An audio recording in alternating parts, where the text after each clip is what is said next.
So continuing from yesterday, we are watching the trial of Ariel, who was a victim of an attempted murder by her husband, Geralt. Okay, this is Ariel, and she is currently talking about the incident. We're about 46 minutes in. If you missed it, we did it yesterday. There's a video on my channel, of course. So far, she has told us the initial confrontation. They were on a hike in Hawaii where they live, and he attempted to throw her over the cliff. She was able to fight him off, dragged her body to the floor. He tried to stab her with a syringe. He's an anesthesiologist. She fought it off. Then he took a lava rock and bashed it into her head, which she showed the scar in court. So he would have, I think, been able to murder her had two people not come upon them. It's actually in this thumbnail here at the very top. You can see it moving. Those two women came across them fighting, and Ariel screamed for help and basically said, like, he's trying to kill me. The husband ran off for 8 to 9 hours before the cops finally caught up with him. His defense is claiming self-defense. His defense is claiming she had a sort of emotional affair with a coworker, even though there were no nudes exchanged, no sexting, nothing really inappropriate. We'll see those text messages here. We'll come to our own conclusions, of course. But basically, he's saying it was self-defense, that she wanted him dead, even though he's the one who asked her to take out a life insurance plan on her life, I think a month or two before the incident. Also, the cops, after the attack, after Ariel found, they confiscated a bag of syringes and medical supplies that were in the house. So obviously everything is looking like he did it. Okay. But with that said, let's watch the rest of her testimony. And then once he uploads his, we'll watch his. But as of last night, I couldn't find his yet because this is ongoing. This is literally happening now. So I'm assuming we'll eventually get him on the stand. Okay. So we'll watch that when it comes out. So let's go ahead and continue with her story. And for context, this is on 1.2 speed, which I think makes a difference, right? And so just keep that in mind. Does your hair grow in the area where that scar is? Same objection, Your Honor.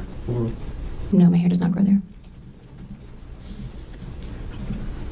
Ariel, on March 24, 2025, did you give the defendant permission to try and push you off the cliff? No, I did not. Did you give the defendant permission to try and inject you with a syringe? No, I did not. Did you give the defendant permission to hit you with that rock? No, I did not. Thank you. I have no further questions at this time. Good morning, Ms. Koenig. Good morning. My name is Tommy Otake. This is the husband's defense lawyer, as far as I know. I'm Gerhard's attorney. I have some questions for you this morning, ma'am. If I ask a question that you don't understand, please let me know and I'll try my best to clarify it, okay? Yes, sir. All right. Now, I want to begin a little bit with this issue of Mr. Jeffrey Miller. Mr. Miller was a co-worker of yours, yes? That's right. And was he a senior vice president at the company that you worked for? Not at the time, no. At the time, what was his position? And when at the time, I mean in November or December of 2024. What was his position at TerraPower at the time? A director, senior director, something like that. Senior director. Okay. Now, you understood Mr. Miller was also married, yes? Yes. You were married at the time, yes? That's right.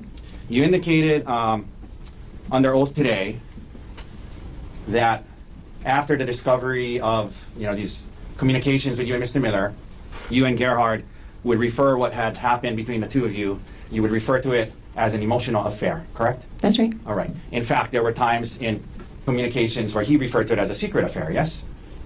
When you say he, you mean Gerhard? Yes. I don't recall, but potentially. Okay, we'll come back to that. And in fact, in the counseling sessions that you guys had, it was whatever was going on with Mr. Miller was referred to as emotional infidelity at times, yes? As far as I can recall, yes. Okay. Now, emotional affair, secret affair, emotional infidelity. When you were interviewed by the detective in this case following this incident we're all talking about, you were asked by the detective about your relationship with Mr. Miller, yes? Yes, sir. And you understood that he was investigating this case and he expected you to be honest and truthful, correct? That's right. And he asked you whether or not you had an affair with Mr. Miller, and your response to the detective was no, that you didn't have an affair, correct? Based on... My question, ma'am, is was your answer to his question, when he asked you a very specific question, did you have an affair, your answer with Mr. Miller, your answer was no, correct? That's correct. You described it to the detective simply as some flirty text messages with a coworker, correct? That's what it was, sir. That's what it was, according to you, right? That's right.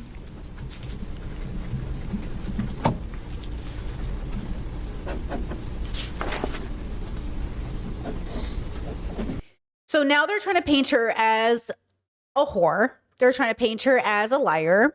They're trying to paint her as a woman who's manipulative. And this is the dilemma.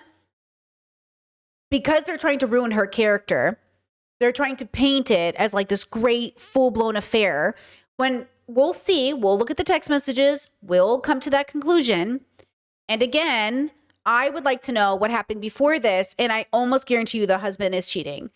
Because his reaction to the cheating was to call her a bitch and a whore, which came out yesterday, versus I'm so hurt, this is devastating. His reaction was to attack her after he snuck into her phone and looked for those messages.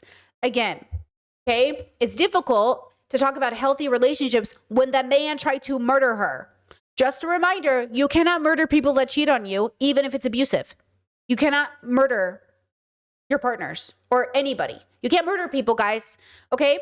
So it's very hard to have an honest conversation about people's characters when one of the people tried to murder the other person.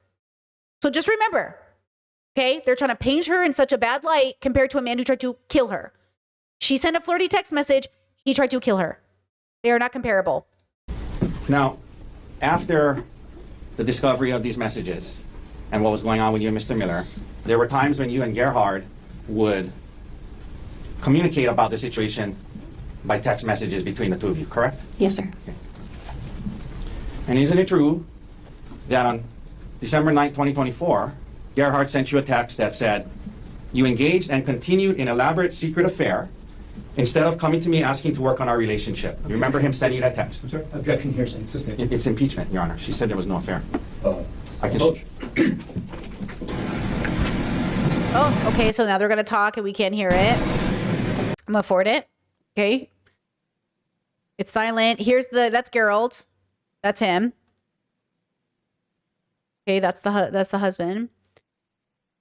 They're trying to paint it like she, like she cheated or whatever. Like there was this whole thing. I need to see those messages. Because again, if she had confided the same amount of information into anybody else, like what was it? Like, this is why I say be very careful about the words you use, because was she having an affair or did she flirt with a coworker? Because these are kind of two different things. Did she cheat or was she having an affair? An affair is a very specific word. It means a very specific thing. And I don't even think flirting constitutes as an affair. It can constitute as cheating. I could see that. I can see how flirting is an affair. Okay, it's still muted. Let's see.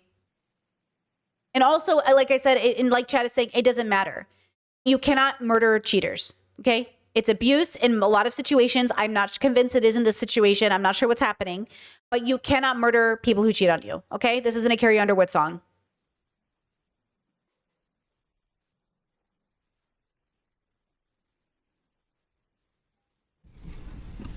Thank you, Your Honor. Isn't it true that in a text message on December 9th when Gerhard texted you and accused you of engaging in a secret affair, your response to that text was, if anything, I learned how stupid it was this time and know how to make sure it doesn't happen again. That was what you responded. That was your response to him confronting you and saying you engaged in a secret affair.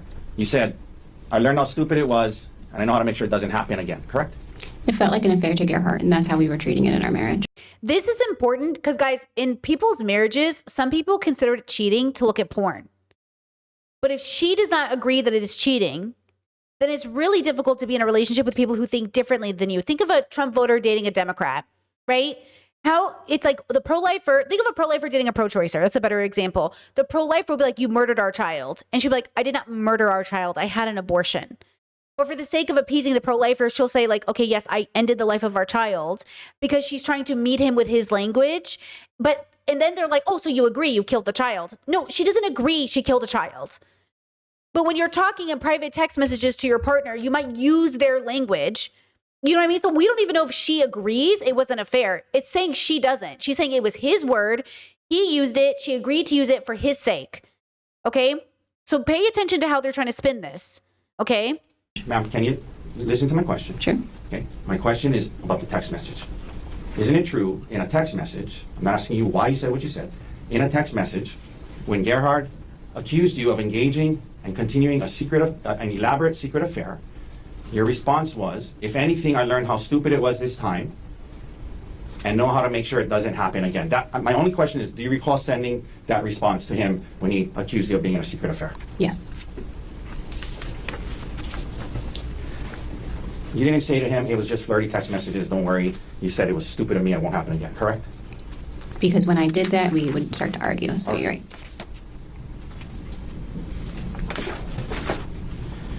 And when you said in your text message, it won't, I know how to make sure it doesn't happen again, that was in reference to the elaborate secret affair that he was referencing, yes? Elaborate secret affair. To breaking his trust, yes. Dramatic. Okay, yeah, to breaking his trust, which is fair. Again, you know how adamantly I think cheating is abuse. And I will say, when you're facing the man who tried to kill you, I hardly think this is the time to focus on the affair. The man tried to kill her. Do you know what I'm saying?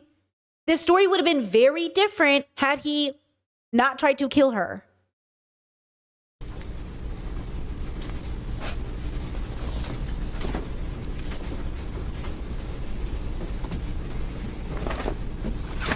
Another thing that happened after the discovery of your relationship with Mr. Miller, another thing that happened is, as you talked today about working through this in January and February. Remember that? Yes, sir. And another thing that happened to help you guys work through this is you guys started listening to audio self-help books. Remember that? Yes, sir.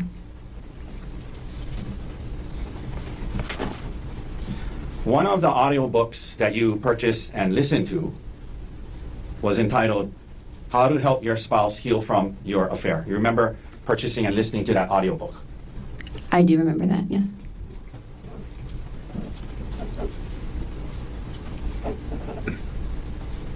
You took the time to purchase it and listen to it, and that was the title of it, How to Help My Spouse Heal from My Affair, as in your affair, correct? Okay, but when I read a book called How to Become a Millionaire, it also doesn't mean I'm a millionaire. You know what I mean? Like, I get what he's doing. Just a reminder, his client tried to murder her. And the only reason he didn't get away with it is because two women came across them on the hike. The only reason his client didn't kill this woman he's berating is because two other women came across him and stopped him on time. That's the only reason this lawyer gets to absolutely just be in the presence of this very strong woman. It's because his client didn't get away with it. That's correct.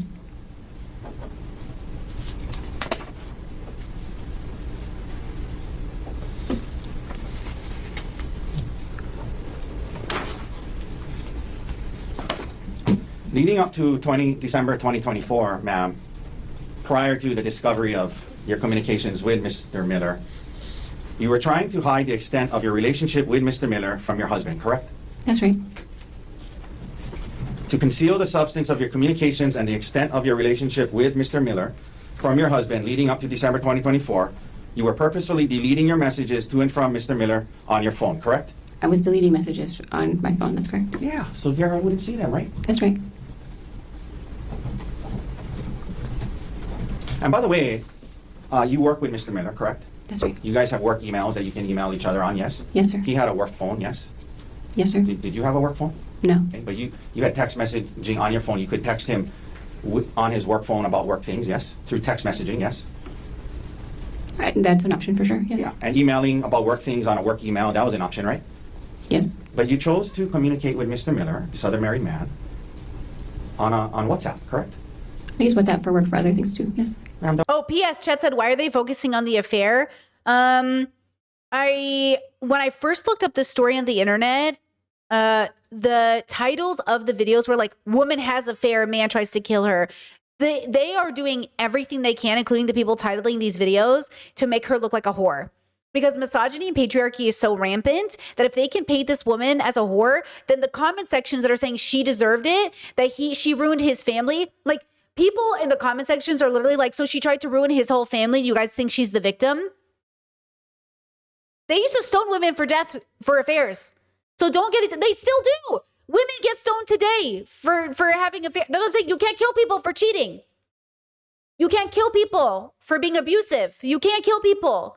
Okay? You guys got to stop thinking violence is the answer. That wasn't my question. Yes, I talked to him on WhatsApp, sir.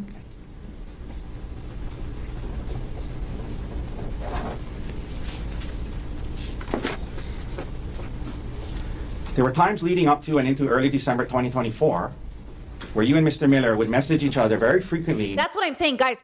There are men out there that when they get cheated on, they want to kill women for it. Like, you dirty bitch. I can't believe you did this. I can't believe you betrayed or ruined our family. Guys, I understand you're angry, but like wanting to kill your spouse for cheating is absolutely crazy. It is not justified. That is way too angry. We get it. It's horrible. Also, Jesus Christ. That's why I say, like, some abuse, not all abuse is the same reaction. Abuse is abuse, but the reaction must be reasonable. You can't kill people for having affairs. You get divorced, you co-parent with your kids, you talk about, yes, this was deceiving and abusive and horrible, and it's very painful. Talk to your therapist about it. But you cannot become a murderer. Now these kids, their father is a murderer. Like, how am I supposed to look at my father, whose side I would have been like, oh my God, like, my mom cheated on my dad. It was so horrible for them. But also, okay, and I guarantee you this man is cheated. His reaction is so unreasonably proportional. It's so crazy. It's not proportional. This man either cheated, that's why he went through her phone. Something is going on. Because with peace and love, as somebody who's been cheated on, never in my life did I think about hurting anybody because of it. I just thought, man, that really sucks. I can't believe you did this. Like, I'm so hurt. But what does me being hurt with you having an affair, which actually was an affair, you know what I mean? Like a physical, long-term deception affair. Even when I asked, like, hey, something seems wrong. Are you okay? And my partner at the time was like, yeah, everything's fine. I'm like, are you sure? Are you okay? Things seem off. And then I found out he finally confessed that he was having an affair. My first thought was, damn, I'm so sad. It was not to call him names. It was not to think he was evil. Okay. It was not to kill him. So just a reminder, it is abuse. It is horrible. And also, we need to stop thinking that in any way he was justified in taking it out on this woman. About personal things not related to work, correct? Oh, and apparently Chess says, I get the impression the kids were old enough to be teenagers. So she says they have young kids together. From the comment sections, apparently his stepson or his son, her stepson, I think there's a third child we're going to see. We're going to get all the details. I think he's the one that claims his father confessed to the murder, attempted murder, right? So I'm not sure yet. We're going to learn because I am curious. Yes, sir. Some days, all day long, back and forth all day long, correct? Potentially. Okay. Your Honor, I'm going to ask Your Honor to take judicial notice that December 1st, 2024 was a Sunday, and I believe we have a calendar here somewhere. May I approach, Your Honor? This is from Or the witness. Excuse me? The bench or the witness? You want to You, Your Honor? Ideally, to show you the calendar. Come on up. December 1st, 2024. Mr. Gardner, any objections? None at this time. Okay. So the court will judicially notice that December 1st, 2024 was a Sunday. Okay. December 1st, 2024 was a Sunday, not a workday, correct? Sure. I'm going to show you now. Okay, hold on. Let me just get you guys some facts here so we can be on the same page. This is according to People magazine so far, just People. It says 36, Ariel, 36, survived a March 24 attack from her 46-year-old husband. When he tried to push her off a cliff.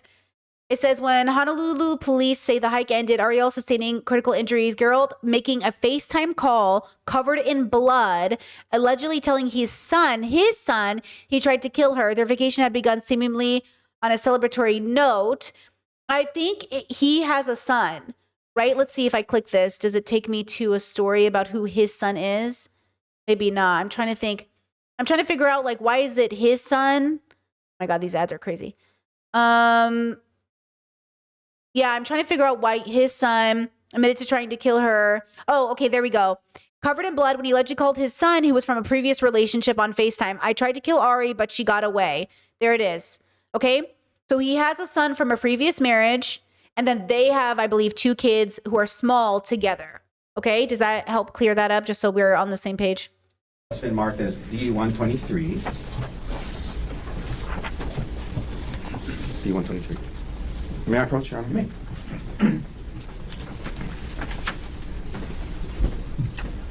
Ma'am, I'm going to hand this to you. I'm going to ask you to just thumb through it. I'm going to ask you if that appears to be Okay, Chet says in the paragraph above, it actually said adult son as well. So, they have an adult son. They said adult son. Oh, they said adult son. Okay, perfect. There you go. communications between you and Mr. Miller, not just on December. And I do believe the son is going to testify. I think he is. So far, they've interviewed the people who found her, the police officers, the doctors who treated her. And then I assume in the next few days, we'll probably maybe see the wife or see the son or see him, right? Course 2023, but on multiple days.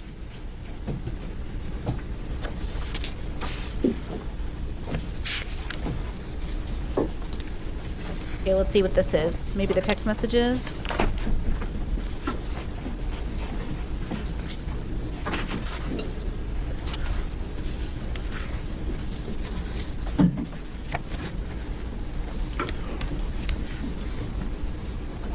Will you please repeat your question?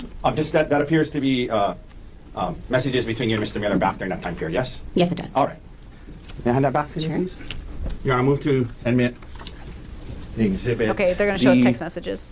123. Mr. Gordon, Can I put it on the exhibit? you may. Ms. Koenig, I'm going to hand you back what's been marked as D123. Thank you. Take a look through, and are there any redactions to that exhibit? Yes, Did you place those redactions yourself? I did not. Do you know what has been redacted? I do not. Give me a moment. That's how you guys gave it to us. Okay. No objection then. Are you aware that when the prosecutors pulled this from the computer, that's the redactions they provided to us with? I'm not aware of Hang that. on. Do you still want to proffer it or no? Yeah, I'd like to admit it into evidence. Do you have further foundation, like? Well, I mean, I think the question is No objection. no objection. No follow-up, then, right? Not foundationally. Okay. Then what has been marked for identification as exhibit D123 is received into evidence.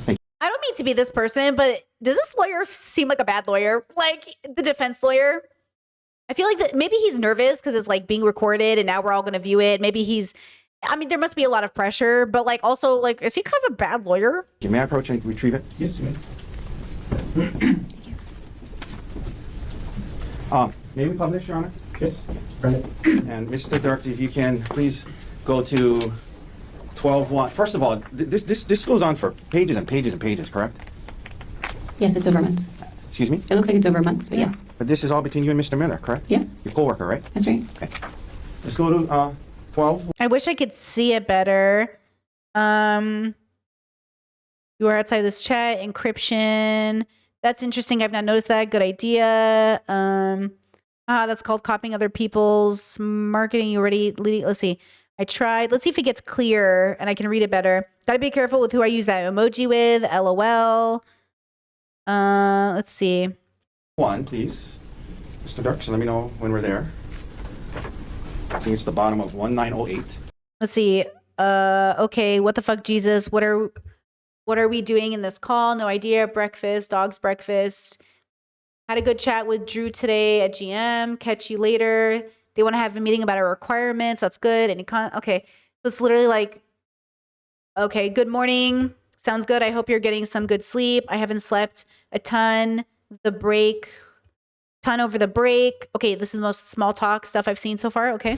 Is that it? Yes. Okay. Can we blow up the bottom section, please? Okay. Is it possible to make it bigger? Not really. Shucks. Okay. Ma'am, I'm going to read this to you, and can you see it on the screen there? May I Yes. have a copy? Oh, sure. Oh, thank you. Okay, good morning. Sounds good. I hope you're getting some good sleep. Whoa. Probably a good idea. Thank you. Thanks. I'll turn to 1908.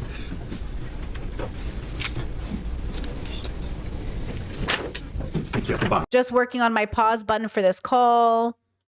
Okay, this is basically none of this yet is flirting. I'm waiting for the flirt. Okay, so the day starts off on this Sunday. Okay, let's Mr. see. Miller texts you, and you know, there's timestamps on here, but this was the timestamps of the WhatsApp. I'm imagining he wasn't texting at 3:23 a.m. Is that right? I wouldn't think so. yes. Okay. But in any event, he starts on this Sunday, and he starts off. He says, "Good morning. Sounds good. I hope you're getting some good sleep. I've slept a ton over the break, which has been." And we'll go to the next page. Is it possible to blow up half the page? Yeah, let's see. Okay. It may not be seeable, but we'll try. Which has been nice. And then you respond and you say good morning, correct? That's correct. So this is in the morning on a Sunday, correct? Yes. Okay. He goes on, this is nice, always good to get caught up on sleep. And you say, up now, just put a fresh batch of yogurt in the fridge with some kind of, can you zoom in on that emoji, possibly? Oh, Mr. oh Dirks? God, the emoji? Oh no, the emoji? Are they serious right now? Are you wasting my time? Are you wasting my time right now? Her husband tried to kill her 3 different ways. And the only reason she's not dead is because 2 women came across the murder scene. Are you wasting my time with this fucking emoji right now, girl? So tell me, Oh, guys, the official affair emoji right here. This, if I was Ariel, I'd be so angry. This is so upsetting. What a waste of fucking time. him in the morning about the fresh batch of yogurt in the fridge and with this emoji, whatever that emoji is, correct? That's correct. All right. Now, it goes on throughout the day. We don't I need to read that, girl. Don't try to be like, we're not going to read it all. Oh, I'm going to read it. okay. Hold on. So- Hold on. so I yogurt got in you. the- Okay. Ariel, good morning. Ariel. I say Ariel, sorry. This is nice. Always good to get caught up on sleep. Ariel, up now. Just put a fresh batch of yogurt in the fridge. Emoji. Jeff, it's been good. By the way, do you listen at all to the Blues Traveler? Just wondering. Ariel, I've heard some stuff for sure. Do you? Ariel, I guess you do. Ha, you sent me Hook to check out, at least. Ariel, what are you up to today? Jeff, thanks for the reminder. I spam you so much, it's hard to keep track. Smile emoji. Jeff, in the Japanese store, now for sticky rice, beans, and other stuff. Jeff, Skins game, of course. I don't know what that means. What about you? Oh, Skins game, that's sports. Okay. What about you? Ariel, that's cool. I guess we will watch some football here too, probably. G is on a call. That's her husband. I'm planning to decorate the tree with the kids, I assume. Jeff, gotcha. We might put on some stuff later, kind of discussing now. Jeff said, back home, just starting to watch some football. Ariel, we have the Steelers game on too. Are you fucking kidding me? Are you wasting my absolute fucking time with this as evidence? He tried to kill her. Please tell me. It better get worse than this. I better see some fucking something. This is just 2 people talking. This is literally how friends talk. Is this some misogyny shit about men and women being friends or something? This is so fucking upsetting. This woman survived a murder attempt by her fucking husband. And this is the 2, you know what I'm saying? This is it. This is you better have some more receipts. Fridge with some kind of, can you zoom in on that emoji, possibly? Oh, yes, the emoji. Okay, I'm going to forward a bit because we've seen this. Yogurt in the fridge and Guys, please pay attention to this emoji. Apparently, it's very important. 6:42 a.m. On 12/1. Oh, my God. I'm so fucking upset. You indicate to him that I guess we will watch some football here too, probably. G is on call. I'm planning to decorate the tree with the kids. And he says, Mr. Miller says, gotcha, correct? Yes. So on a Sunday, you're telling him what you guys are doing. You're going to decorate with the kids with the trees, yes? Yes, sir. Okay. And then it goes on throughout the day. He says, okay, let's see. What's chaos with the little guys? Just chuckling ornaments. I can imagine, Jeff says, our kids were the same. Just leave anytime alone. Just can't leave anything alone. Jeff says, we haven't done anything. Would be after the game. Jeff says, but we would need to order lights we discovered just now. Ariel says, haha, well, at least you're early in the season for realizing that. Ariel says, things have been taking ages to get here. Ariel says, we are on point where they play. We are at the point where they play together, which is cool, but they're also bickering more, which is making me nuts. This is parents talking. This is just like, look, this is called talking. This is congratulations, everybody. A conversation is happening. It's just 2 parents talking about their kids right now. Okay. And then, okay, peacekeeping, tough duty for sure. Jeff says, yep, good thing. We throw a bunch of lights for sure. Jeff says, can't find them regardless. So pretty sure tossed them last year. Looks like Pittsburgh is winning. Whoa. Amazing. And you guys are going back and forth about what's going on and watching football and decorating the tree and things like that, correct? That's correct. Okay. Now, at the bottom of the page there, you guys are talking about the football game. Looks like Pittsburgh is winning. You see that? Yes, sir. Okay. And then let's go to the next page. Okay, let's see. Continues on the first.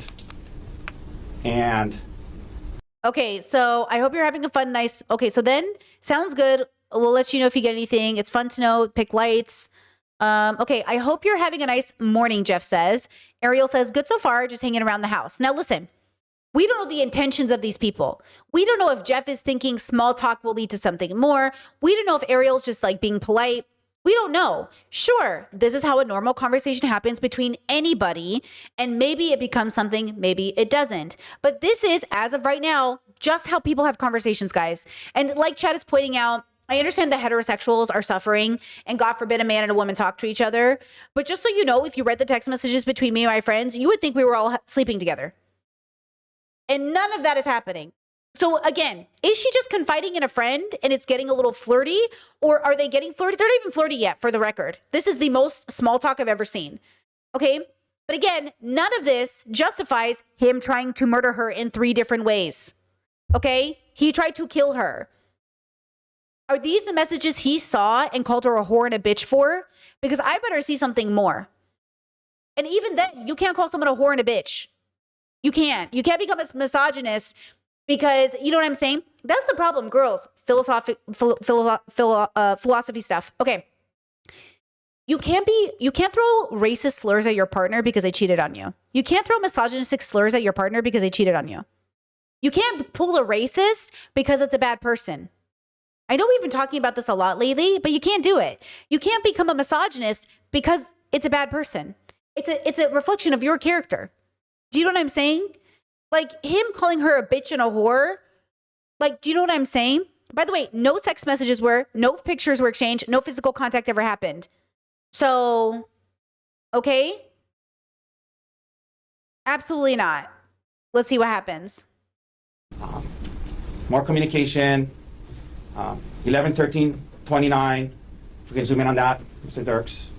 Okay. He says, checks back in. I hope you're having a nice morning. So good so far. That's what you guys are saying all throughout Sunday, correct? That's right. Okay. Then let's go down to 3:28:55. If we can zoom, blow it. Okay, let me see. Pizza. They're literally talking about pizza wings. Okay, hold on. Just to make sure there's nothing spicy here. Just finished dinner, pizza wings and red wine, making sure Cake eats. Of course, guessing that was a lie. That was what the lie was about. Funny emoji face. Jeff goes, nope, not at all. Just as much easier to discuss. Plus, I'm looking forward to chatting at some point anyway. Smiley face. Okay, hold on. What's this lie about? Let me see. I'm not sure what that is about. She said, same, most deaf. Oh, what boomers. Good night. Chat tomorrow. Good night. Looking forward to it. Good morning. Sounds good. Bummer that break is over. Okay. Close friends can talk this often. Like my bestie and I message like every day, right? So like some people I message every day. You know, maybe it's a meme, maybe it's something else. This is friendly. Okay. It can be normal. It can be the beginning of an affair for sure. I think what you need to sit down and talk to your partner about is like, is this appropriate? Is this how I talk to my friends? Am I treating Jeff differently than I would treat my other friends? Then we can have that conversation. Jeff should say to himself, am I treating Ariel different than I treat my other friends? Like, this can either be the most normal thing or this can be something that's out of character for the both of them. I don't know these people. They would have to be the ones who would have to have this conversation. And though I can agree that this might be the beginning of something inappropriate, you also need to have a conversation. You know what I mean? And once again, none of this justifies a murder attempt, okay? Let's see. Okay, so good morning. Sounds good. Bummer that break is over. I didn't do too much work at all, but ready for the grind, Jeff says. Jeff says, anyways, the grind date came to mind when I mentioned the grind. I don't know what that means. Wow, should have refreshed on that song before I hit send. Jeff says, apologies. Something is redacted. Jeff says, here's one Hawaiian guy I listened to. Got him from my dentist in Tokyo. I think maybe in 2014 or so. Maybe Honolulu. And there's another dude from my dentist. Ariel says, thanks. Good morning. He says, good morning. She says, how was your day? Sorry, G is on vacay all week. So lots of, I think, hello today and tomorrow. I don't know what that means. He said, hey, I'm just sorry. I've been jumped. I'm sorry. I've been jammed. Sorry. And I had no space. And then it goes to the next page. So let's see what the lawyer says. That up. Mr. Dirks, please. Thank you. Okay. Now, he says, I'm making sure Kay eats OFC, guessing that's what the lie was about. Mr. Miller says, nope, REK, not at all, just much easier to discuss. And then he says, plus I'm looking forward to chatting at some point anyway. Can we blow up that emoji, please? Okay. And then your response back, if we could blow that up, was now in the PM, good night, looking forward to it. And then the next morning it starts again, good morning, correct? That's correct. Okay, we can take that down. Now, so all throughout the Sunday, you and this married man were texting back and forth about what you guys were doing. Good morning, and then good night, and then good morning again the next day, yes? That's right. And then a lot of the messages that you were having with him, you deleted, right? I did delete a lot of messages. That's correct. Okay. So we can't see those messages, the ones you deleted, correct? That's correct.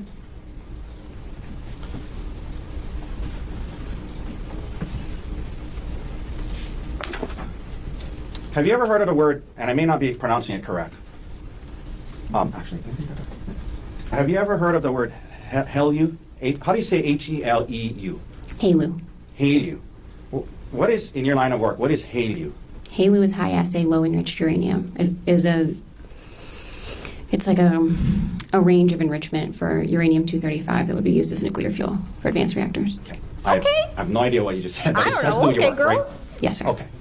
And during this communications with Mr. Miller, you and Mr. Miller would use the word HELU in your personal messages to one another as code to let the other person know when your respective spouses were around, correct? It was for Gerhardt specifically, but yes, that's correct. Ooh, it was for Geralt. Geralt? Oh, I keep calling him Geralt, like from Witcher. Hold on. Geralt? G. I'm calling him G. It was for G specifically? Interesting. It was for Gerhardt specifically, meaning Gerhardt. you would tell Mr. Miller, I got HELU today, can't talk. And that was your way of communicating to him, hey, I'm around Gerhardt today, yes? That's correct.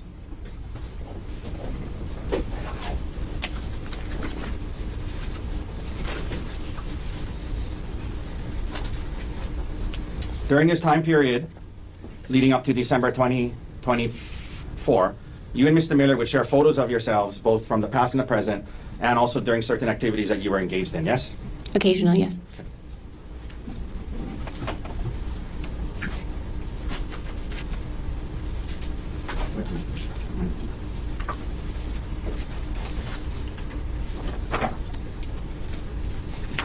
And, Your Honor, may I approach with D-124? Yes.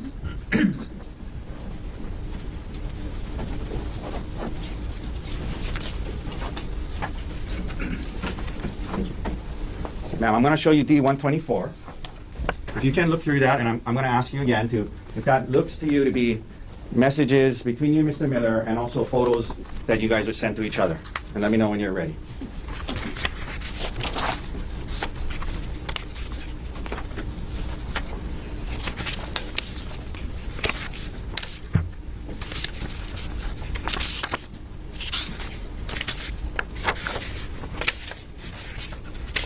Yes, sir. Okay.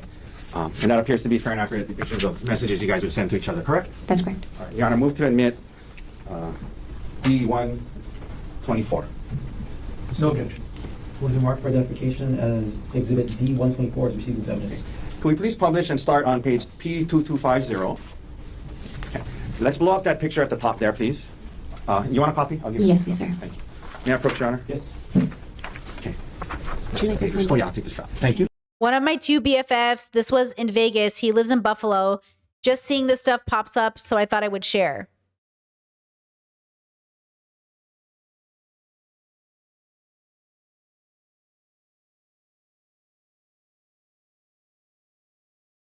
Okay, cool.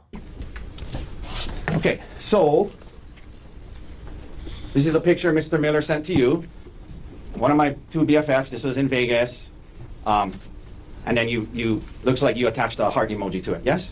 That's a Yes, the normal heart emoji. That means I liked it, which I also sent to my mother-in-law, my father, my friends, everybody, because it's a heart emoji. reaction, yes. Excuse me? It's like a reaction on the message. It's not attached. It's just like acknowledge. Got it. A heart emoji reaction. Correct. Got it. This is so boomer, bro. This is the most boomer lawyer I've ever seen. Like, this is, I don't even know who doesn't know a heart emoji is just liking a photo. You know what I mean? I don't get it. Let's go to the next page, please. We publish that, and let's pull up the one with the dog in it. Whoa. Oh my God, is he making a Mr. kissy Miller sends you face? this. Me and my brother's family dog. Holy shit. Girl. Discord says, girl, we're all fucking in the server if that's evidence. Bro, apparently we're all in like an affair together. This is, can we please get Gen Z lawyers on? We need Gen Z lawyers. No more boomer lawyers. You're not allowed to be a lawyer. Gen Z only. What? With a picture of his dog, yes? It says my brother's family's dog, but yes, a dog. A picture of a dog, yeah. That's correct. Yeah. It's his brother's dog, right? That's what he says, yes. It's not his dog. He's sending a picture of his brother's dog, right? According to the messages. And is he making a kissing face at you, or? It's just a duck face. It's just a duck. Girl, we need, oh, this is very hard to watch. You don't know? I don't know whether. Okay. Let's go to. By the way, do you see the manipulation from the husband? Because I'm sure it's got to get worse than this, right? This cannot be the only evidence. I'm assuming they must have said something. You know, there must be more than this. Please tell me there's more than this, right? But you see how she was willing to take on the burden of calling it an emotional affair just to appease her husband's outrage, who he called her a bitch and a whore when he saw these messages? A bitch and a whore? Like, I'm monogamous. If I found out my partner was talking to somebody like this, okay, first of all, pause. I think we do talk to all of our friends like this. That's the problem. The heterosexuals are really suffering out here. I'm pretty sure this is how we talk to all of our friends because it's just normal. This is how I talk to my mother-in-law, actually. This is like, do you know what I'm saying? I don't even know how. I can't even take malicious intent from these text messages because I think this is pretty much how I sound talking to everybody I talk to. So I don't even know what did he read? I need to know what it read. You know, and I am not saying that Jeff wasn't crushing on Ariel or Ariel wasn't crushing on him. I'm saying that they didn't have some thoughts, but the thoughts, you know, especially, again, we're not justifying it. We're explaining that, like, this is why you need to have open conversations with your spouses. It's why we all need to talk about friendships. It's also why when you're struggling in your marriage, you need to tell people. But so far, she hasn't complained about her spouse, except to say that we need a safe word because my spouse overreacts. So is that because he's violent? Like, because when I was in a toxic relationship, I had code words with my girlfriends. When I was in a toxic relationship, I'd be like, he's in the room. I'd be like this. If I confided more details into my girlfriends that I'm seeing in these text messages. But of course, in toxic relationships, you have code words because, you know what I'm saying? Or like people would walk into the room and it'd be like, you know, don't talk about it anymore. So I'm just struggling right now with what they're trying to say about these text messages. But again, he tried to murder her. So just a reminder, he tried to murder her. I need to keep saying that because I think people are going to forget, you know? Page 2253. This is from October. Can we blow up the beaches on the top, please? You sent him photos of, this is you sending him photos of beaches, correct? That's correct, yeah. All right.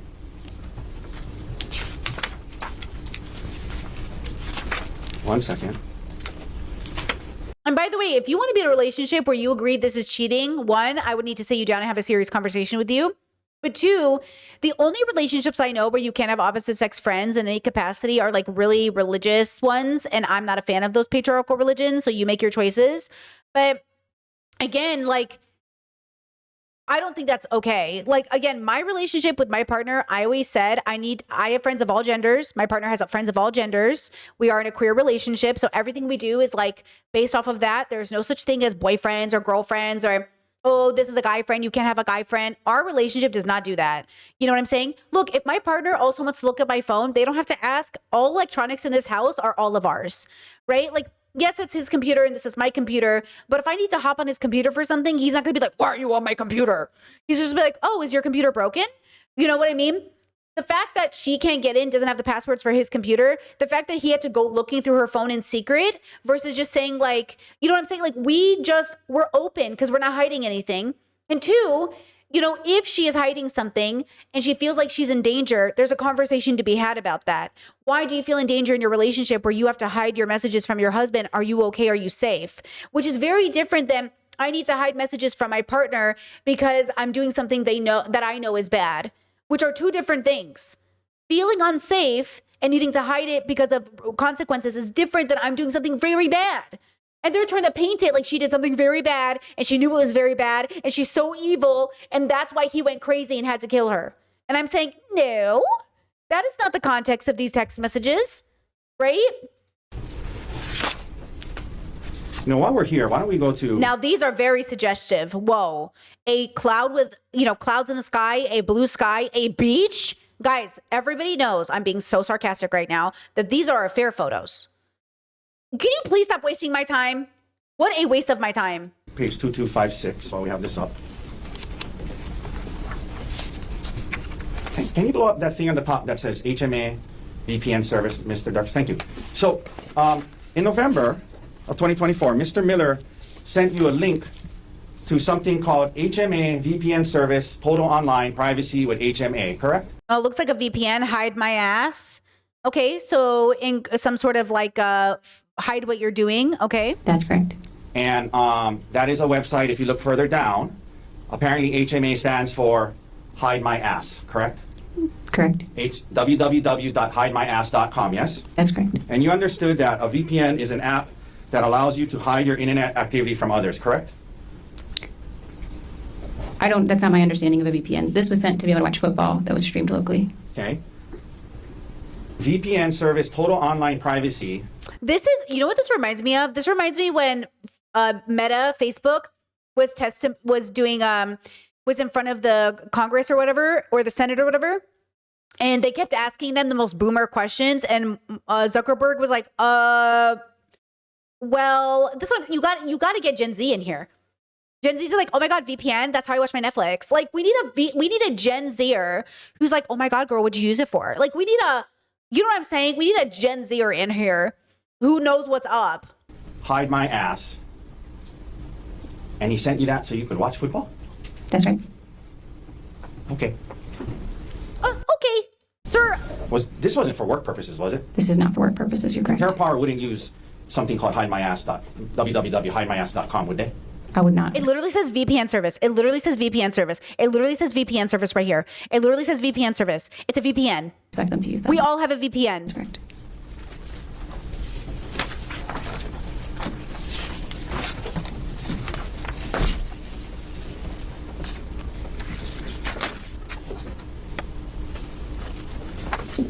One second, Your Honor.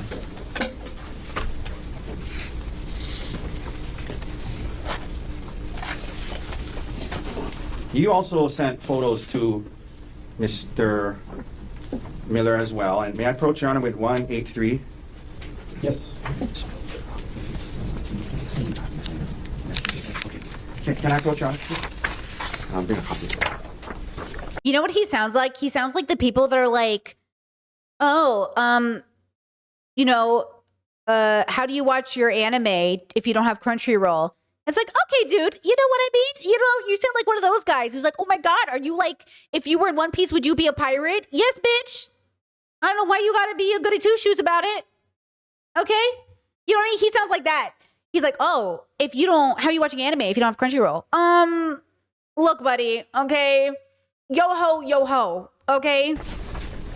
Great job. Okay, thank you, Latrell. If you can look Relax. through this, and aside from the text written on the bottom, do the messages appear to be messages that you and Mr. Miller were sending to each other back during this time period? Chad said, I feel like the lawyer is 100% on her side secretly because his arguments are dumb intentionally. Lawyers do that, by the way. They still get paid. Honestly, praise be if that's the case. Praise be if that's the case. Because honestly, what is this? Yes, they do. Okay. Your Honor, may we please admit Exhibit D183? Mr. O'Brien. No objection. What is the mark for identification as Exhibit D183 as received as evidence? If we can, Mr. Dirks, please publish the first page of this exhibit. Okay, can we blow up the picture? Just the picture? Well, actually, I take that back. Let's blow up the mess. Holy shit. Is this lesbian porn? Oh my God. Did she send him lesbian porn? That's a joke. It's a picture with her and another woman. Right? Is that one of her? Is one of them her? I don't even know. I'm sorry. Oh my God. Is this lesbian porn? Bro, super nice to get girl time. She's so fun and so funny. Just got back to, wanted to find another bar or some wine, but everything is shut down. We are chilling. She fell asleep on the bed. Girl, get out of here, girl. Okay. So you were on a trip. Who's the other lady in that photo, map? That's my best friend, Gianna. Gianna. Okay. We'll talk about her Bestie. later. But you were on a trip with her, correct? Yes. And you're texting Mr. Miller while was it just a girls' trip? Was Gerhard there? It was the first night of a trip, so it was just the girls the first night. Okay. And 9:47 p.m., you're texting Mr. Miller saying, we're still out, almost midnight, did an Irish car bomb, which was our first in my 1000th, but first in many years, correct? That's correct. By the way, this is why I don't like the way people pay attention to like what time I post shit and stuff. Because guys, with peace and love, it's not an indication of anything. Because people will read into it like, oh, why are you texting people at 3 a.m.? Girl, I'm sorry that you get a nice good night's of sleep and you don't have insomnia. But some of us are up at 3 a.m. You know, I had to get my mother-in-law's consent to text her at 3 a.m. in the morning because I was like, hey, girl, sometimes I'm up at night. Is it okay if I text you? Will your phone go off? She's like, no, girl, like text me whenever. My phone's off. It won't wake me up. I'm like, okay, cool. Do you know what I'm saying? This is why people try to twist things like, why are you texting people at midnight? I don't know, bitch, because I'm up. I'm up. You know what I mean? Like you're doing this weird thing where it's like, are you texting in the bathroom? Are you texting in the bathroom? You remember that episode of Love is Blind where he was accusing her of cheating because she took her phone into the bathroom? My partner and I, now we meme it. I'm like, going to the bathroom with my phone. I'm taking my phone. And that's the big meme. It's just me living I'm literally listening to finance shows while I'm on the toilet. God forbid a girl poop with some finance shows in the background. You know what I mean? God forbid. Okay? Listen, if you're going to cheat, you're going to cheat. I don't need to listen. Cheaters are going to cheat. They will find a way. I'm not going to be this anxious, okay? I'm not going to check your messages. I'm not going to fucking follow you into the bathroom. Girl, if you're going to cheat, I'm going to find out. So you go ahead and have fun with that, but I will find out. And I'm not going to find out by being paranoid. Okay? I'm going to find out because eventually the truth always comes out. And that's a text you sent to Mr. Miller when you're on this trip, yes? Yes, sir. Okay. Can we blow up the photo? And then you sent him this photo of the two of you, yes? Yes, sir. And you didn't send these, you sent this to him, not Gerhard, correct? I don't recall what I sent to Gerhard at the time. All right. Let's go to the next page, please. And let's blow that up. And is that you in the photo? As a body language expert, I am now memeing because this is so ridiculous. If you look at the way that her shoulder is turned towards the camera and her smile is actually tilted slightly, it's actually an indication of, I want to have a full-blown affair with you, and I'm certainly feeling very horny right now. I believe that's what that indicates, and as a professional body language expert, she's coming on to him. Oh yeah, that's what that is right there. This man, her husband tried to murder her. Her husband tried to murder her. Please, Lord Jesus Christ, you better have something up your sleeve. I better be so regretful of my memings right now. You better have something so up your sleeve, like her and Jeff were trying to murder suicide the whole family. Because just a reminder, even if they had a full-blown affair, which she already said on oath that they did not have sex together, even if it was a full-blown affair, which she herself says they did not exchange sexual messages, even if they did, that does not mean she deserves to be murdered. So you better have a twist in these messages that her and Jeff were planning to kill all their kids and everyone in the family in order to be together for in any way for me to even care. You know what I'm saying? Be so fucking for real right now. This is so fucking disgusting that this woman who almost got murdered by her husband has to sit here through these fucking boring ass text messages and act like anything was even more than what it was. Jesus Christ. Yes, it is, sir. And you send that to Mr. Miller, yes? Correct. And what is it? What is pre-ICB? What is ICB? From context, I assume that's Irish car bomb. It's the name of the shot. What is Irish car bomb? It's a drink, a shot. Whoa. And you sent this to Mr. Miller on the text, correct? That's correct. All right, we can take that down. I'll retrieve that from you now. Thank you. Thank you. So we just went through all of that, and when the detective asked... This is, by the way, can I just say, as a person who was in an abusive relationship, and my girlies will know, my girls, gays, theys, he, thems, they will know. Your abuser will make you take accountability for something because you're actually trying to make amends. Yes, I had an emotional affair, if that's what you want to call it. I'm so sorry I hurt you. And you will guilt yourself. You'll be like, I can't believe I did this. But they actually do not care. This is not about repairing the relationship. This is about them shaming and twisting it. So now, after he tries to kill you, you get this. a lawyer literally saying like, is this your affair? Is this your dirty, slutty affair? And you have to sit there and be like, okay, hold on. I texted a guy about football. You know, I called it an affair because I thought that would help repair my relationship. And they're like, so you did have an affair. And it's like, well, hold on. And this is why I say I might have been toxic, but girls, I was never abusive. I might have been toxic and I stopped that pattern, but don't let anyone ever tell you, so you were toxic. So you were just like him. Girl. I don't care if this is some level of toxic on her end. This is not the same thing. They are not analogous. They are not the same thing. And this is what abusers do. This is what the world does. They act like it's the same fucking thing. It is not the same fucking thing. They are completely different things. It is literally so different. You about it. You say no affair, just flirty text messages, correct? That's correct, sir. Okay. Now, it's true, ma'am, that Gerhard took it pretty hard when he found these messages. Yes. He was upset, yes. Yeah. And he took. That's it? Oh my God, wait, pause. I'm going to re-listen to it so I make sure that I hold myself accountable and listen correctly. Hold on. Rewinding.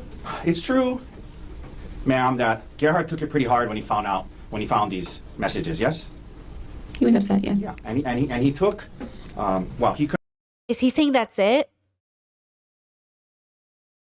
Please tell me you are not telling me that's it. Hold on, let me scroll. Let me pre-scroll on the screen. I'm not seeing anything. Are you guys seeing more text messages? I'm not seeing more messages. The misogyny. The absolute patriarchy of it all. I will be angry for her because I know she can't be angry for herself. I am so angry for her. Oh, the way I'm going to donate to a women's battered shelter after this. Oh, the way I'm going to donate. I am so angry for her. I am so angry. Does she have a GoFundMe? The way I'm about to fund this GoFundMe. Ooh, I'm so angry. This better not be it. This is it. Please, this is the message that made him call her a bitch and a whore. These messages.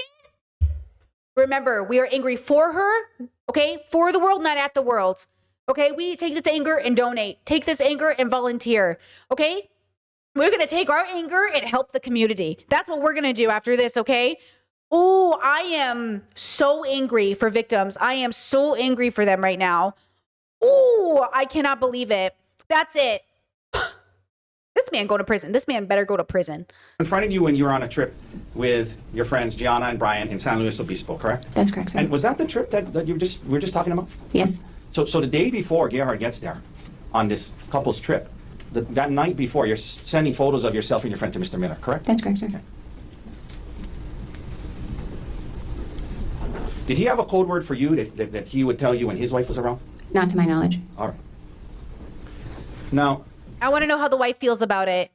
I want to know how Jeff's wife feels. Gerhard confronts you on this trip in San Luis Obispo, and he had actually told Gianna and Brian about it before he confronted you, correct? That's correct. And that upset you, correct? Yes. Yes, you didn't want them to know, right? Oh, I would have just preferred to be able to talk with him first. I tell Gianna almost everything. I think I would have told her about it anyway, but. You think you would have told her about it anyway? Had you told her about it prior to him confronting you? I mean, had he confronted me, I would have told Gianna that we were working through that. But- There wasn't, in my mind, A something. second ago, you just said you were a little upset that he told Gianna, right? He told them before telling me. Right. I'm Yeah. sorry. Am I lost? Who's Gianna? The friend? You think you would have told her about it before he confronted you, correct? Hold on. Did he have a code word for you that he would tell you when Oh, Gianna's the wife. his wife was around? Not to my knowledge. All right. Now, Gerhard confronts you Wait, is Gianna the best friend or the wife? Okay, let's re-listen. on this trip in San Luis Obispo, and he had actually told Gianna and Brian about it before he confronted you, Gianna and Brian. Okay, that's the friends. correct? That's correct. And that upset you, correct? Yes. Oh, so he went right to the friends. Okay, so he went right to the friends to get them on their side about her affair, which wasn't even an affair. If those are all the text messages with peace and love, that is not an affair. Like, I don't know what an affair is in your relationship. You can make that decision.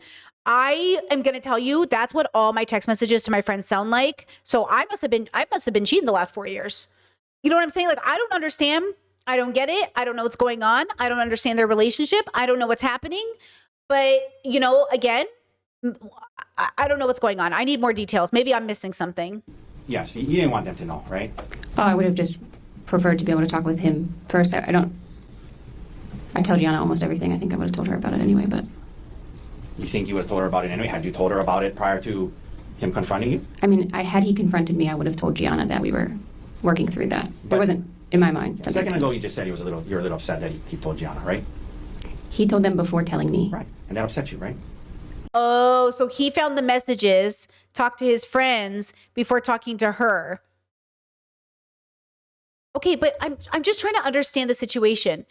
If I saw those texts, so okay, in order for this to be cheating, they would have had to have agreed in their relationship to never have friends of the opposite sex?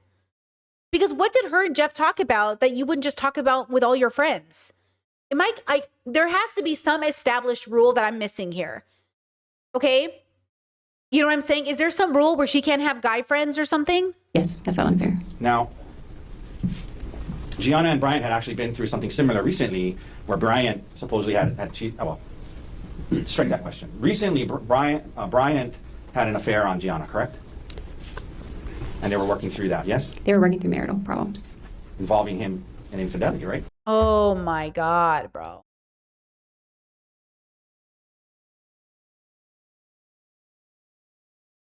If this man doesn't go to prison, I don't even know. That's not my marriage. Doesn't feel like that should be my business. I'm not asking if it was your business. I'm asking if they had talked, Gianna had shared that with you. You guys are best friends. You guys share everything. Sure. So is that what she I shared? was aware they were working through marital troubles, and fidelity specifically was an issue. And so it's true that you understood Gerhard was turning to them for advice on how to handle this, right? In some cases, yes, I understood that. Was he going for advice, or was he going to turn her friends against her quickly because he was waiting for something like this to happen to justify himself? Was he? Have your friends ever come to you with a thing? Okay, I had this happen once where a couple of friends of mine broke up, and I'm friends with both of them. And right away, he comes to me, okay? He's like, I'm so angry. And I'm like, oh my God, I'm so angry for you. What happened? And I'm listening to him, and I'm very empathetic towards him. And then I get her side of it, and I'm like, oh my God, girl, why didn't you tell me this was happening? And then I go back to him. Anyways, we're not friends anymore. I don't talk to him. To be fair, I don't talk to either of them. Our friendships naturally came to an end. It was what it was. But at the time, I remember thinking like, uh-oh, I stopped talking to him like before she and I stopped talking, and then she and I stopped talking. You know what I mean? Because our friendship ended. But I stopped the friendship with him after, because at first when he called me, I was like, she did what? I can't believe it. Are you sure she did that? That's crazy. Why would she do that? Then I talked to her, and then I went back to him, and I was like, okay. That's what I'm saying. Like, okay, sir. That's what I'm saying. He went right away and absolutely twisted the story. Okay, I can't get into it, of course, but like, what? Okay. And let me just tell you, that's what I think he did here. That's what I think this husband is doing here. He is going to the friends first so he can twist the story and put like, what's this called? Like, fuck up the well. I forget the original saying. Okay. And then taint the well, whatever. And then boom. This is so typical. This is so script by script. If you know, you know. If you know, you know. After confronting you about it, as you indicated, you were immediately apologetic, yes? That's right, sir. And you were apologetic, and then you guys were going to try to work through this, correct? That's correct, sir. There were certain things he needed. I mean, isn't it true that he said he wanted you to quit your job? He didn't ask me to quit my job, but he did talk about it for sure. Ridiculous. Okay. He did talk to you about quitting your job, correct? Potentially, yes. So he wanted to cut her off financially.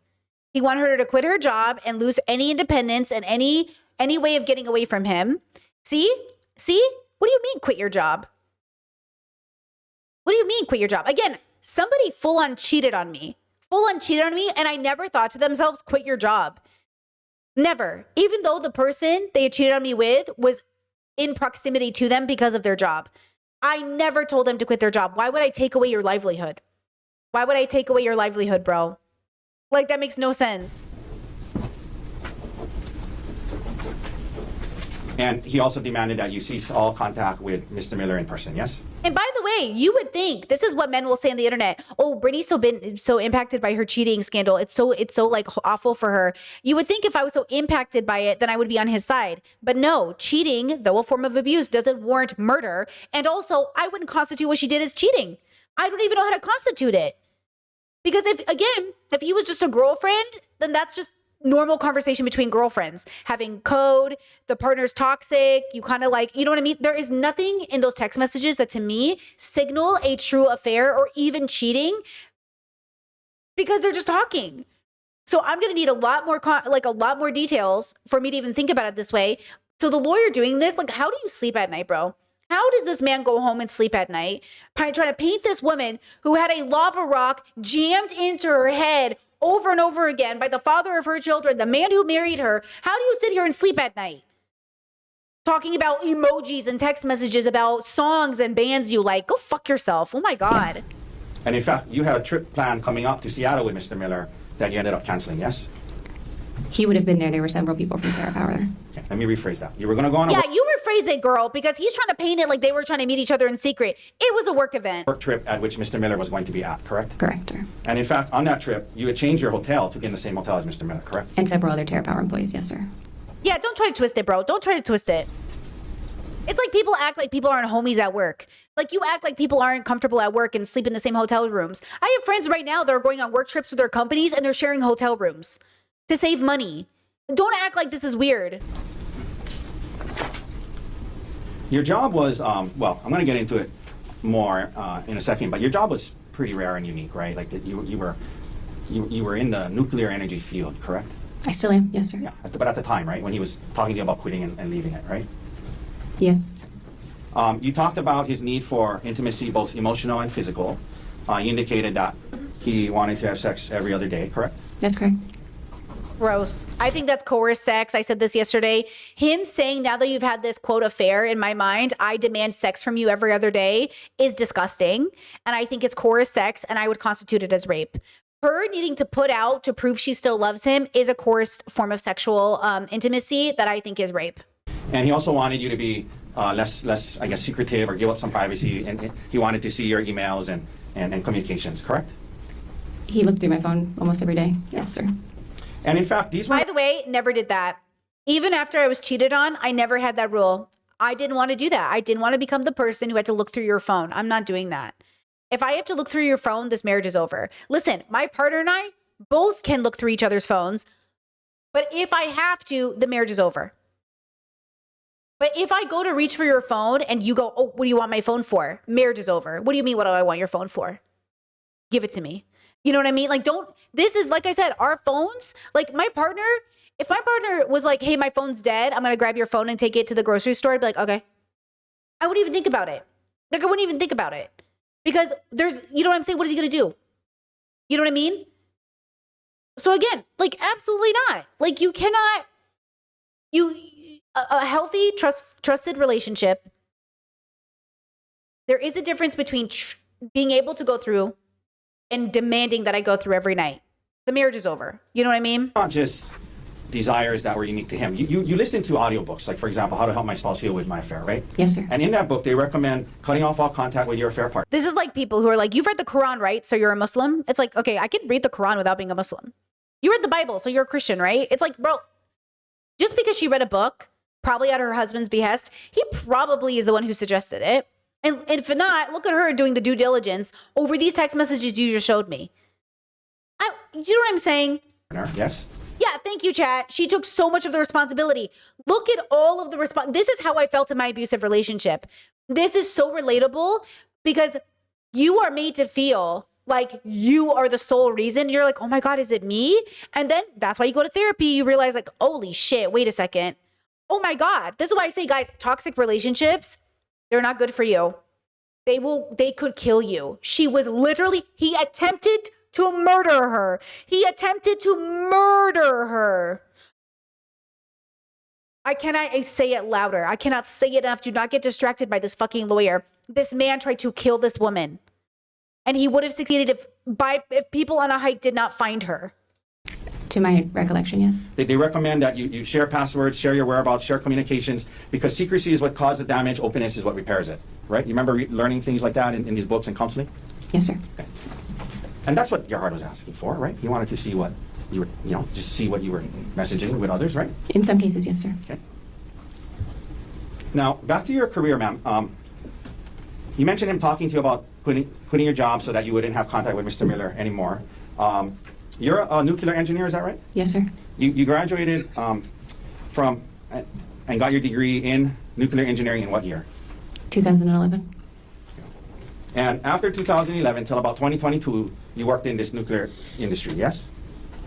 I've been in the nuclear industry my entire career, yes. I understand that. I understand. I'm just saying specifically for 11 years, from 2011 to 2022, you were in the nuclear industry, yes? Yes, I don't understand the 2022 distinction. I apologize. Well, I'm going to get to that. Didn't you quit your job in 2022? I left Westinghouse in 2022, yes, sir. Yeah. So that's the Okay. distinction I'm getting at. Sure, thank you for clarifying. So, Appreciate it. so in 2011, you enter into this industry and you start working at a company called Westinghouse, correct? That's correct, sir. And you were into, is it called core design?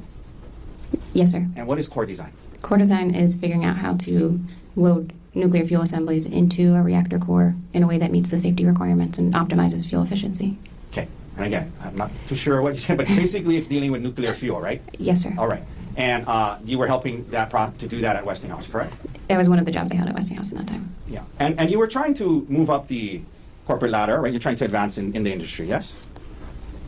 Yes, in general. Yeah. And like, so for example, in 2018, you entered a MBA executive program to try and get your MBA because you thought that might help you move up in this field, correct? It wasn't an executive MBA program. I was doing a part-time MBA after work. I'm only making that distinction because they're two different programs. Okay, I thought that's what an executive MBA program is where you still work and do it at night. But maybe They're we're talking separate about ones. There are separate things that's more focused and faster. Understood. So it's more accurate to say you entered an MBA program that allowed you to work during the day and go to school at night. That's correct, sir. And the purpose was to try and get your degree advanced in the field, yes?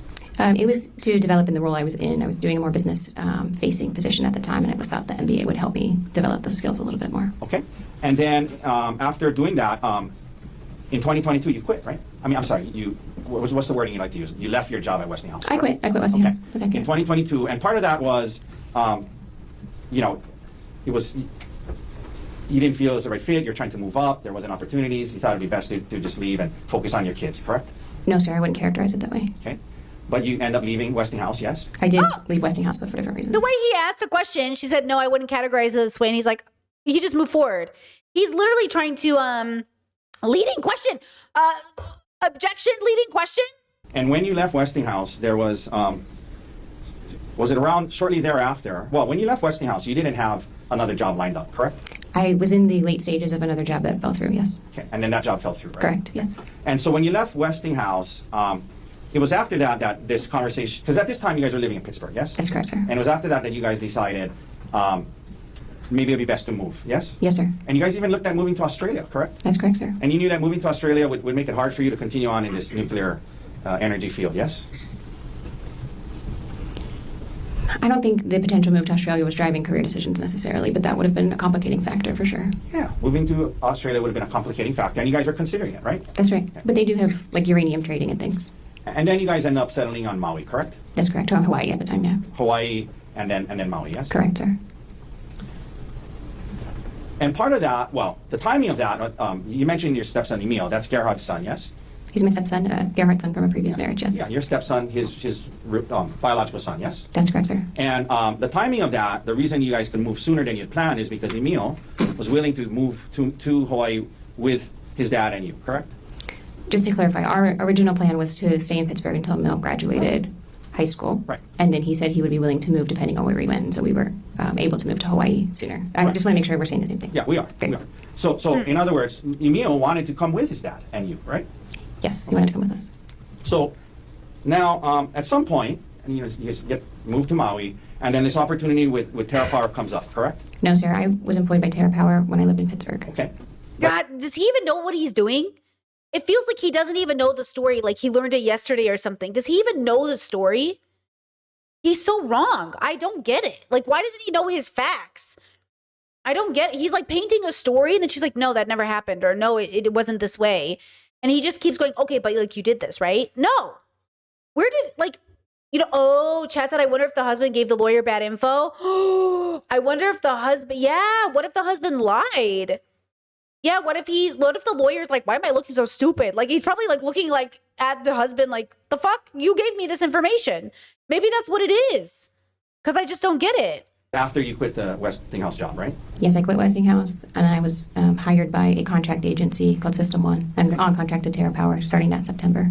Okay. And but when you move to Maui, you're a contractor for TerraPower. You're not an actual employee of TerraPower, correct? That's correct. And that was in part because you weren't going to live in Seattle. You were going to live in So, like, you're not employed by Amazon, you're a contract worker. Okay, bro, but I'm a contract worker for Amazon.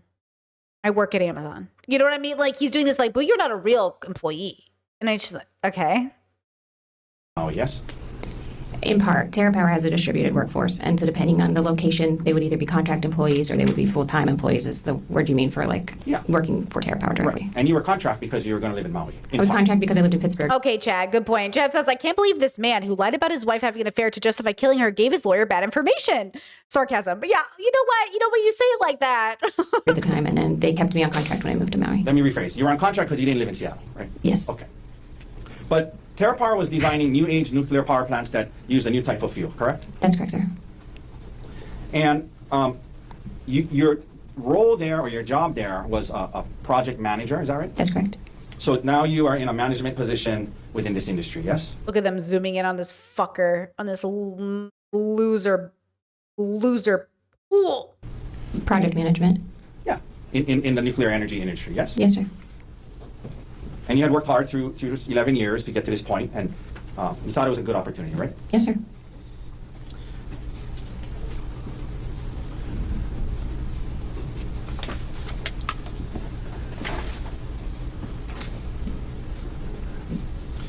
Now, we just talked about Gerhard, when he found out about this, talking to you about leaving so you wouldn't be around Mr. Miller, correct? That came up. I recall one time that came up. That didn't seem like a key point of the discussion to me. But you didn't want to quit your job at TerraPower. That's correct. I did not want to quit my job. I like my job. Do you now work directly for TerraPower? Yes, sir, I do. Okay, so you're no Congratulations. longer Congratulations, girly. a contractor. You now have a direct job with TerraPower, yes? That's correct, sir. Let's and what go, is your queen. job title now? Product manager for Halo. Product manager, and that's a step up from project manager, yes? Not necessarily, and not at TerraPower. Okay. But now you're a direct employee of TerraPower. I am, yes, sir. And to obtain that, have you committed to move to Seattle at some point? No, sir. Okay. But did they change their setup where now you cannot be there and be a full-time employee? They did, and they have several arrangements with different personnel for that. Okay. So you didn't want to quit your job. You're still at TerraPower to this day, now as Look how they're trying to moralize. Oh, you didn't quit your job, though. You didn't quit your job, though. Girl, why am I about to quit my job? Take away my income, my education, my hard work because y'all can't read text messages, you fucking boomers. Why am I about to quit my fucking job to pay for my fucking kids because my stupid ass husband tried to kill me and is now going to prison? Who is going to pay my kids' bills? Why would she quit her job? product manager, yes? Correct, sir. Okay. And you still travel for work and go to Seattle at times, yes? Yes, sir.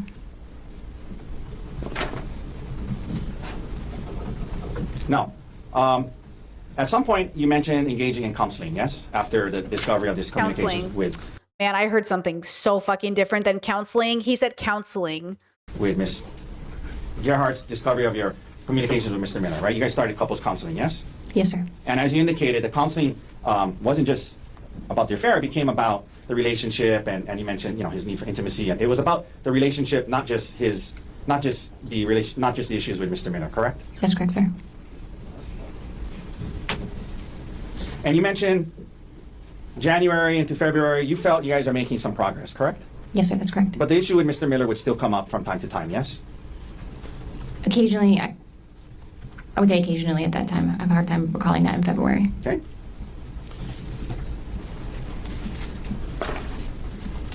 And this issue of the discovery of these things prior to December, generally you describe your marriage as a good marriage, right? Yes, sir. So now we're heading into March and going through counseling, trying to work through it. So without getting too into it, there's a guy, okay, in my life, abusive guy, okay? He's abusing his wife. He's going to therapy with the wife. And I'm like, okay, but are you having alone time with a therapist? And she's like, no. And I'm like, you need to have alone time with a therapist. She goes, why? It's couples counseling. I was like, okay, you need to have your own time with a therapist. And you need to be transparent with the therapist about what's happening. Okay. They don't get why, because obviously he's trying to make sure that she never has time alone with the therapist. The sibling of the woman going to the same therapist, and the sibling is struggling with this man, brother-in-law. Sibling shows therapist all the text messages because they can't talk about each other, right? But the sibling of the girl, the woman, has text messages that the person sent, the man sent, And the therapist is like, I didn't know this was happening. They don't talk about this stuff in therapy. You know, like I can't tell you what they tell me in therapy, but like, this is new to me basically. And it's this kind of situation where obviously the therapist can't tell what's going on between the clients. The marriage counselor thinks the couple's doing okay, but has problems. Then the sibling comes. It was such a mess. But it's one of the things that they also do is they go to therapy with you, okay? And they make you look like the crazy person. And then because you're a good person, here's the problem with being a good person. You really think you're the bad person. Good people think they're bad and bad people think they're good. Not always, just as a generalization though, in abusive cycles, this is the trauma. Good people are worried they're bad. And bad people just assume it. Okay? It's the Trump of it all. You know, Trump never thinks he's bad. He never thinks about that. He just thinks he's a good person. He never even asks God for forgiveness. Ariel obviously is a good person. That's why she's like, man, am I a bad person for simply sending text messages to a coworker? And her husband's like, oh, I'm not a bad person, even though I tried to murder my wife. This man tried to murder his wife, and I guarantee you he thinks he's a good person. Oh, he better get on the stand because I need to hear this man talk. You know? Oh, yeah, I'm telling you. And your birthday's coming up, yes? Yes, sir. And ma'am, the concept of going on a staycation to Oahu Love a for your birthday, staycation. it was actually your idea, yes? No, I didn't want to travel. I was saying I wanted to stay with the kids, but I did say Oahu would be fun sometime. And he was like, well, let's go to Oahu. Okay, Oh, so now he's going to say it was your idea to go on vacation. It was your idea to go on the hike. You brought him to the cliff. That's what this is leading up to because the husband is claiming she's the one who tried to murder him, even though he tried 3 different ways to kill her and there were witnesses to the murder. So, You remember being interviewed by the detective in this case after the incident? Yes, sir. Do you remember being asked by the detective who planned this trip? And do you remember your response was, he planned the trip. He was kind of asking what I wanted to do for my birthday. And I said, like, sometime I want to go to Oahu. It doesn't need to be now. You remember saying that to the detective? That sounds accurate. Yes, sir. So at least that's what my question was. The concept of going to Oahu was something that you brought up, right? And you said, it doesn't need to be now, but I've always wanted to go there on a staycation. It doesn't need to be now. And he said, oh, let's go, right? Sure, yes. Okay. It's not like out of the blue he said, hey, we're going on this trip. It's going to be on Oahu. This is what's happening. You raised the concept, yes? I raised the concept of wanting to go to Oahu at some point. Yes, sir. That's correct. In response to him asking what you wanted to do for your birthday, right? Potentially. I don't recall that. Is that what you told the detective? I think you and I are interpreting that differently. I'm not asking about interpretation. get him, girl. I'm asking about the words you used Objection to argument. the detective. Sustain. Thank you. Come on. Back her up, bro. Page 9. Sure.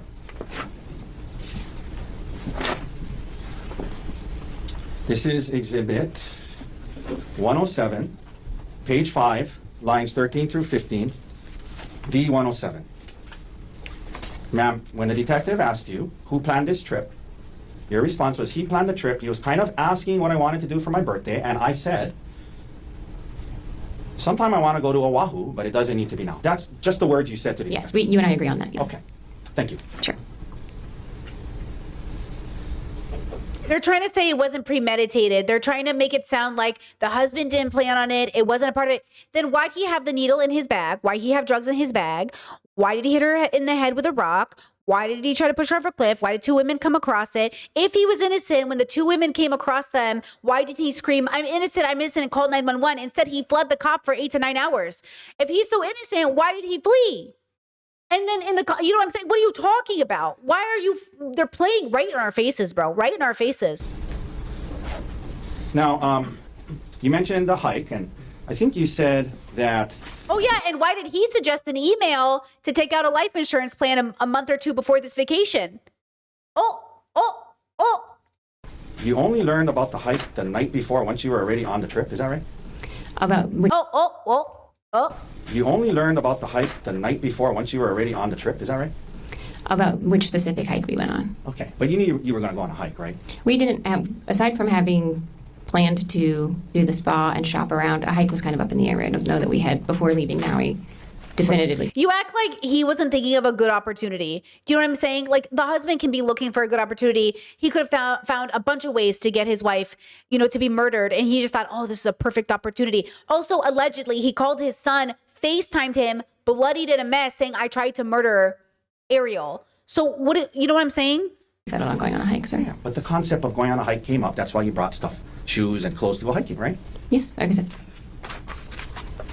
And it is true, Chad says they literally have to give him a lawyer that genuinely tries. It is true that in America, the idea is that everyone has a fair trial. So he needs a lawyer that like fights for him. And also I'm disgusted. I'm also disgusted.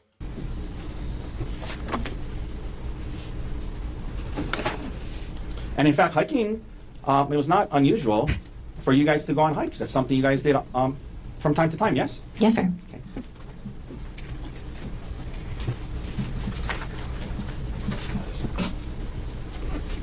Okay, may I approach with exhibits D158, D160, and D154?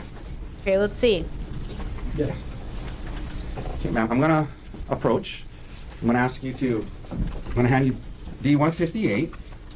Can you, what is that a photo of? That's a photo of you and Gerhard on a hike, correct? That's correct, sir. Okay. Is that a fair and accurate depiction of you and Gerhard on this hike? Yes, sir. And this was on apparently June 2023 in Wailuku. Well, at least the top it says Wailuku, right? That's what it says at the top. Yes, sir. Okay, Your Honor, may we admit D158? Mr. Barr, no objection. And what has been marked for identification as exhibit D158 is received as evidence? Now, same questions with D160. This is, well, just one page. And is that a photo of you guys on a hike as well?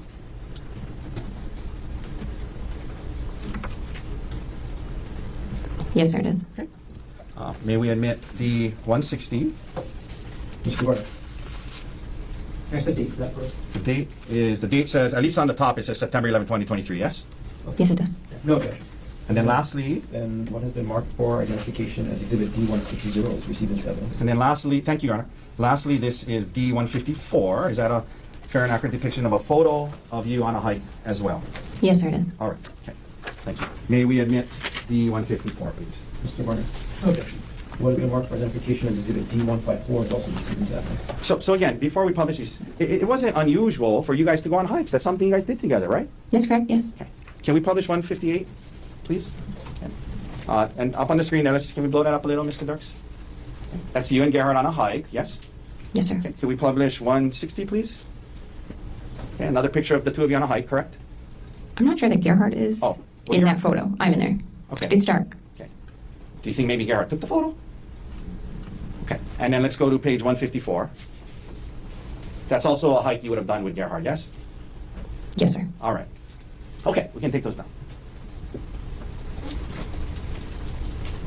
Now, the day of the trip comes, and you guys go to the airport on Maui, presumably together, yes? Yes, sir, we went together. And isn't it true that you, because it was a short trip, you didn't check bags, you just carried on luggage, right? Most likely, yes. I don't recall, but most likely. And you would have gone through TSA security screening with Gerhard, correct? Yes, sir. It's not like he went first through the TSA screening, and then later on you came. Is he going to say she's lying about the syringe, or that never happened, or that there's no evidence of medical supplies? Like, what is he going to say? And met him there. You guys went through the screening together, put your bags through the screening together at the same time, correct? I would assume so, yes, sir. And no problems getting through TSA that day, correct? Not that I recall, sir. You get to Oahu, and the first day and night, as you indicated, you guys are having a fine time, right? Yes, sir. Go Okay, to the so spa, what was that question about TSA for? go to dinner, and everything seems fine, right? Yes, sir. Okay. The next day is your birthday, right? Mind That's you, she thinks everything is normal at this point. So all he's proving is that she had no reason to suspect her husband would try to kill her. He's not actually, that's why it's so egregious. That's why it's so crazy. He's not proving that like she was attempting to murder him, because either way you look at it, it was normal for both people. Everything was normal. They go on hikes together. It's normal for them. There's only one person who is attempting a murder here, and it was her husband. Sir. And you wake up, and the prosecutor admitted a letter that Gerhard gave you. I want to read it now since it wasn't read earlier, okay? Objection to argument. Well, what's this name? We'll let the jury see it now, okay? So the birthday card, in addition to that, he gave you a gift, right? Yes, sir. And it was a nice necklace, yes? Yes, sir. He gave me a necklace. Okay. So with the card, that morning of your birthday, he gives you this nice birthday card, and he gives you a nice gift before you guys head out on the hike, correct? Yes, sir. And 1 second, Your Honor. If we could, it's a similar.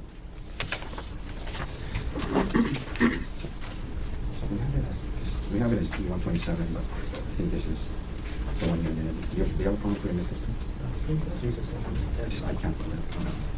This is question 30. Yeah, is it in there? Okay. May I retrieve the exhibit? Yes. With the card? I don't know what number it is, sorry. Oh, thank you. Okay, thanks. Okay. May I approach? Yes. I'm approaching with S-133 already in evidence. Ma'am, can you please read that out loud to the jury? This is the letter that Gerhard wrote to you on the morning of this hike. Well, let me rephrase that. This is the letter he gave to you on the morning of the hike, correct? This is the birthday card he gave me. Okay, please read it to the jury. It says, "Happy birthday. Angel face, there isn't an obstacle in this world too hard for me to fight through for you. I would take on anything just to see your smile. You're one of the kindest, most giving, and selfless people I know, putting others before yourself with so much love. You're the heart of our family, and the heart is drawn. Fun, fearless, and a terrific mom. The kids and I hit the jackpot with you. Love always, G." Okay, may I approach? Okay, so that's the card he gave you the morning of the hike, right? That's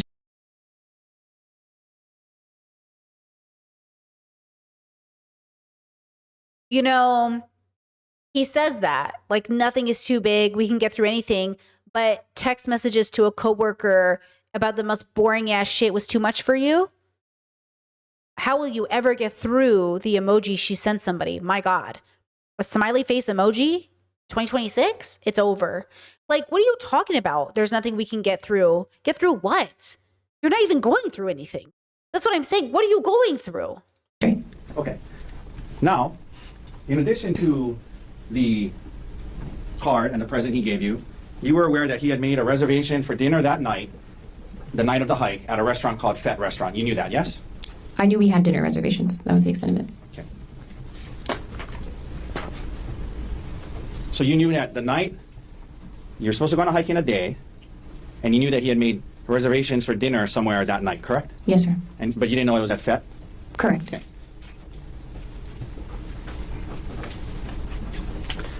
Now, after you guys went downstairs, had coffee in the morning, yes? We had coffee and breakfast in the morning. And then you head to the hike, correct? We went and got a coffee on the way out to at a different place. Okay. And then you had drive to the hike in your rent-a-car, correct? That's correct, sir. Now, this topic of life insurance came up, and the prosecutor showed you one email. But during this time period, you mentioned Gerhard was the one that kind of managed the insurance, finances, taxes, things like that, correct? Gerhard managed our finances. That's correct. Pretty anal guy, yeah, in terms of managing that stuff, right? That's really interesting that they both work, and then she says he manages the finances. I really recommend you guys manage them together in a sense. Like, you guys can do different things, but I hope she's included in the finances, right? Like, my partner and I both have we do it together is what I'm saying. And so, like, you know what I mean? Like, we don't have the same responsibilities, but we're on the same page. So I'm kind of hoping she didn't work and just give him her paycheck and just like, because God knows, like, what is he spending it on, right? Like, is he gambling it away? Is there even a savings? Like, does she know anything about the money, or does she just trust him? You know what I'm saying? Kept records, had documents about retirement, and that's just how he was, right? During your marriage, yes? He was a good record keeper, yes. Yeah. And so, leading up to March, as part of you guys working through this. By the way, I do think him deliberately choosing her birthday to try to murder her was on purpose. And I think maybe it was coincidental, but I think somewhere in his head, maybe this is just like speculative. Obviously, I don't know if this is true. He's probably thinking like, it's almost like justice, like your birthday's ruined forever. Not that he thought she would survive, but like it almost like now every birthday, bro. Oh, remember that time I almost got murdered on my birthday? That's crazy. Issue, right? It's part of like, we're going to be together. There was a discussion about, increasing life insurance for both of you in case something happened to make sure that the kids were okay and the house could be paid and things like that, right?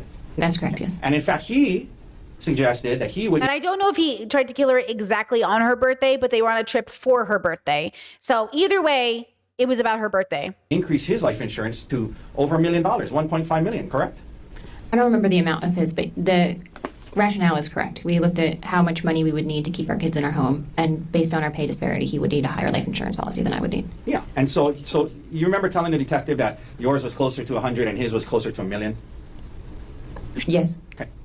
So the effort to do this, he made it a point to make his way more than yours, correct? Again, based on that rationale, yes, sir. Okay, so now he's going to say, so obviously you have more of an incentive to murder your husband because you'll get more of a payout. Okay. Also, technically, a lot of the time dads die before moms. And so maybe it was just that he would die sooner and they'd get more of a payout because she'd still be alive with the kids. Or maybe it's like a lot. I don't know. I don't know why they decided to do it that way, but like, okay. The morning of the hike, prior to heading to the hike, Gerhard showed you an email from that morning showing that the second half of his increased life insurance had been confirmed and put into effect that very morning. You remember him showing you that email? I do not, sir. We've seen that email from that. Just a reminder, like, I don't know if you guys heard about this other story that's resurfacing now about the streamer who pre-recorded a 6-hour stream where he's literally talking to chat, and then he streamed it to his stream while he was murdering his girlfriend. And his stream thought he was live, but then the cops came back and realized he had deleted the file and it was actually pre-recorded. Like, people go to all lengths to kill their girlfriends. God knows why. Okay, God knows why. That's what I'm saying. Like, you did all of this work to plan a murder. You could have just divorced her. You could have literally just broken up with her. Why would you go through all of the effort to do all of this stuff? That's what I'm saying. Why are we pretending like her talking to a coworker about their favorite music has anything to do with the fact that this man tried to murder her? Morning help to refresh your memory. Potentially, I'll look at it, sure. May I approach? I'm not going to edit it. And by the way, this is why people get re-traumatized going to court too. Like, they always say, why don't victims want to go to court and prove themselves innocent? You want to sit here and be asked these stupid fucking questions? How humiliating. How awful is this? She's doing so good. She's really a champ. Because how fucked up is this line of question, right? How fucking dishonest is this line of questioning? 16, Your Honor. I'm gonna show you this email. And I'm gonna ask you if you recall seeing that the morning of the hike. And when you're done reading it, hand it back to me, and we'll read it to yourself and then hand it back to me. Do you want me to read the email? No, Oh, okay. I want you to read it to yourself, and then I'm gonna ask you a question when you're done. Okay. So do you recall Gerhard showing you this email about increased life insurance on the morning of the hike? I'm sorry, I don't recall that. Okay. You arrive at the Poly Lookout parking lot at mid-morning, maybe around 10 a.m., yes? Yes, a little earlier. And when you got there, it was a busy parking lot. There was the Poly Lookout there. There was a lot of cars, tour buses, and people in the parking lot, yes? It wasn't that busy when we first got there. There were definitely other people there. Now, like tour buses? I don't remember tour buses when we got there, but I can't say for sure, sir. But there was a lot of people there, right? Yes, yep. You mentioned going to the lookout first and then going to start the hike, correct? That's correct, sir. Not too far into the hike, Gerhard leaves you on the trail and he heads up further on the trail on his own, correct? That's correct, sir.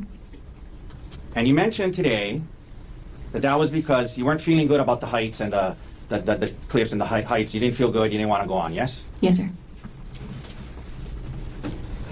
You guys have been on hikes and activities involving heights before, yes? Yes, sir. No. Your Honor, I'm showing defense counsel D-147, 149, and 156. Okay, listen, I've jumped out of airplanes. I'm still afraid of stationary heights. I've literally jumped out of an airplane multiple times. I'm still afraid of certain trails. I have hiked through trails. Some trails make me nervous more than other ones. So, and also, yeah, Chess has gut instinct. Maybe she was kind of picking up what he was putting down, which is, I think this bitch might try to murder me. Like, maybe she was also intuitively understanding that, like, my husband is acting weird. Keep in mind, he tries to kill her.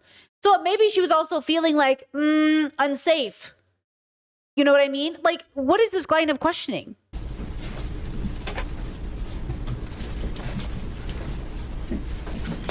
May I approach? Yes. Ma'am, you take a look at D-147.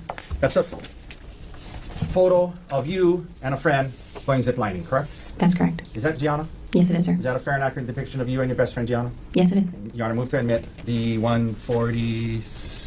Sorry. Mr. Warner. No objection.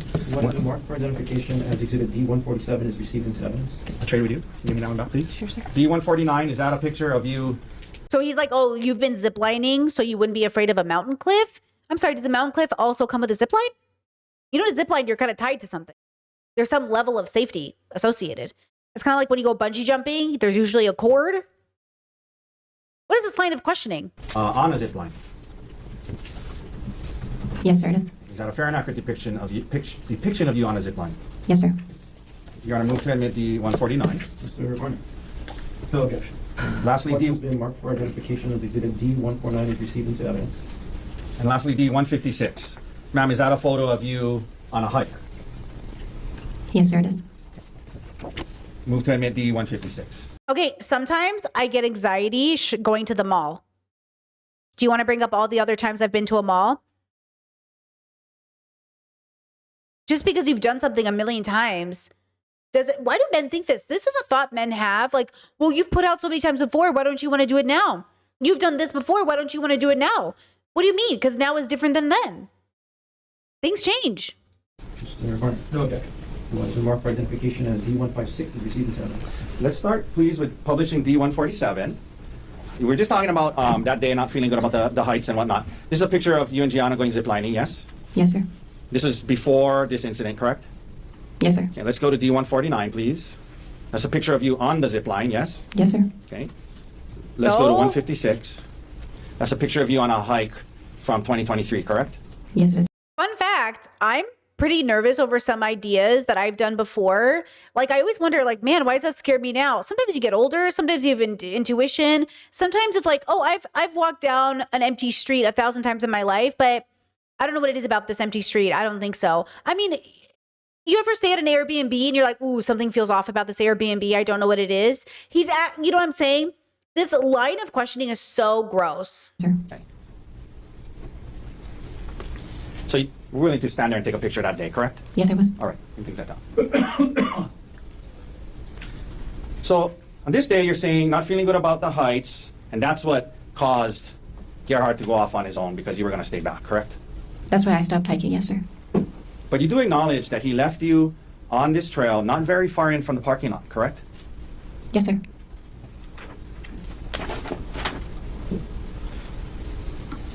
Now, you say today to this jury that you told him, I'm just going to wait here for you, right? That's correct, sir. And you're under oath today, right? Yes, sir, I am. Isn't it true when the detective interviewed you about this situation, when he gets back to you, he says to you, oh, you're still here? Remember telling that to the detective? Not specifically, but that sounds accurate. Okay, well, would seeing the transcript of what you told the detective help to refresh your memory? Sure, but I don't disagree that happened. So I don't know that I need to look at it, but I will if you'd like me to. Well, it depends. So, Sure, let's look at it. Okay, well, let's just, to be fair, and give you a chance to look at it, okay? Thank you. And this is D-107, Your Honor, and Mr. Gardner. Page 7, lines 1 through 4.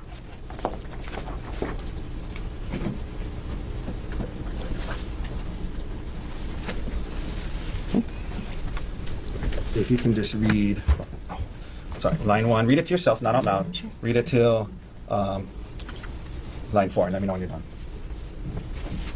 Sure. Thank you. Okay, ma'am, isn't it true you told the detective that day when Gerhard got back to where you were waiting, he said, oh, you're still here, right? What? Yes, sir, that's true. As in, he thought you were going back to the car, right? That was not the implication, sir. Yeah, why would that be the implication? What? Why would that be the implication? But to be clear, the area that you guys stopped was not very far in from the hike, not very far into the hike, not very far in from the busy parking lot, correct? That's right. It wasn't very far. That's correct. You described it as about 400 yards in, correct? I don't think I described it that way, sir. Okay. Would seeing what you told the detective help you recall that that's how you described it? Sure. We're now going to go to D-106, page 10.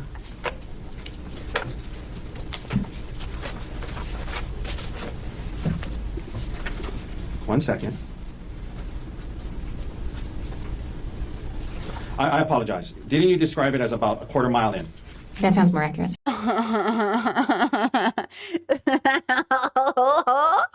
Trying to put words in my girl's mouth. Okay. apologize. Quarter mile is 400. Okay, brother. yards, All I have no right, idea, sir. brother. Okay, Any calculator out? all right. But you described it as about a quarter mile in, yes? Yes, sir. Not super far up this trail from the parking lot, correct? A quarter mile. I mean, it's uphill and it's rocky, but yes, But not super far into the trail, correct? a quarter mile, sir. So now he comes back, and you say he wants to, at some point, take a selfie, correct? That's right, sir. And you don't want to take a selfie where he wants you to take a selfie, correct? I didn't want to get too close to the edge of the cliff, sir. Yeah. And you indicate that at some point in the process of that, he says, "Get back over here. I'm sick of this shit," and he tries to throw you off the cliff in response to that. Yes? That was after the selfie, but shortly thereafter, yes. Okay.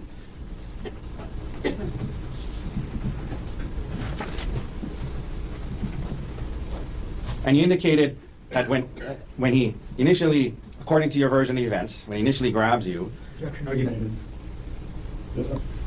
Ask the question. according to your version of events, when he grabs you, he says, "Get back over here." And your first thought was that he was kidding because he really wanted a selfie, right? It was just very shocking. So yes, my initial reaction was, "He must be kidding." Yes. But isn't it true you told the detective, "My first instinct was that he was kidding and he really wanted a selfie"? Yes, sir. Didn't you just say that? And then you throw yourself on the ground, correct?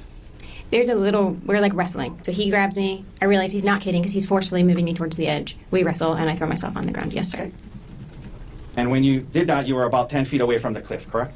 Something like that. Yes, sir. And that's what you told the detective, you're 10 feet away from the cliff, yes? I think I said I was about 10 feet away from the cliff. I'm sorry. Is this her telling the detective after she's been banged in the head with a rock? Or is this like after the fact in an interview? This is why victims don't speak up. This woman had been hit in the head with a rock. Witnesses came upon her about to get murdered. And then she's the one who has to perfectly recall every fucking detail. Do you know what I'm saying? This is why victims don't speak up. Why are you expecting a perfect testimony out of somebody who had gone through such a traumatic event? Like, I don't understand. You know what I'm saying? Where you end up on the ground, there were plants, shrubbery, and trees in that area between you and the cliff, correct? Yes, sir. You mentioned now that there's kind of a scuffle or fight going on where you're, I think you said you bit him, you're grabbing his testicles, and there's a scuffle going on, correct? Prior to that, he's trying to pull me and drag me. And then he gets on top of me. And then, yes, we're kind of There's a scuffle going on. scuffling. Yeah. And you're biting him. It's just a scuffle. Yeah. If he says yeah one more time, bro, it's obviously like a comfort word for him or something, but it's so dismissive. Grabbing his testicles, yes? Yes, sir. Now, you said that at some point he has a syringe, correct? Yes, sir. And according to you, you did not see where he grabbed that from. Is that right? That's right, sir. 1 second, Your Honor. 1 second, ma'am.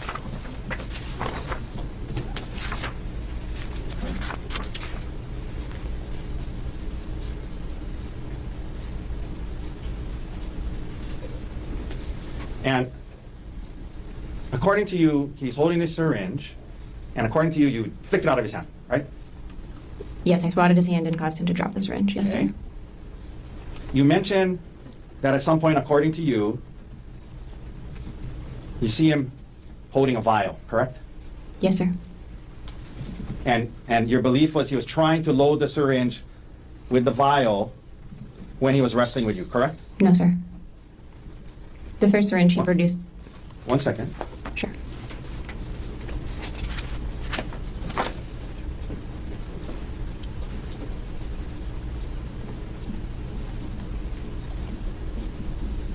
Okay, so you knocked the first syringe, he's getting the second syringe, but you think the vial is because he wants to load the syringe, right? That's right, sir. Right. According to you, this is happening while you're on top. He's on top of you. According to you, there's a kind of a scuffle going on, and he's holding a vial with one hand, reaching for another, into his bag with his other hand, and he's also covering your mouth at some point, right? Yes, sir. If I can explain, he has the vial in his right hand in a closed fist, and so he's using that arm and hand to kind of hold me down.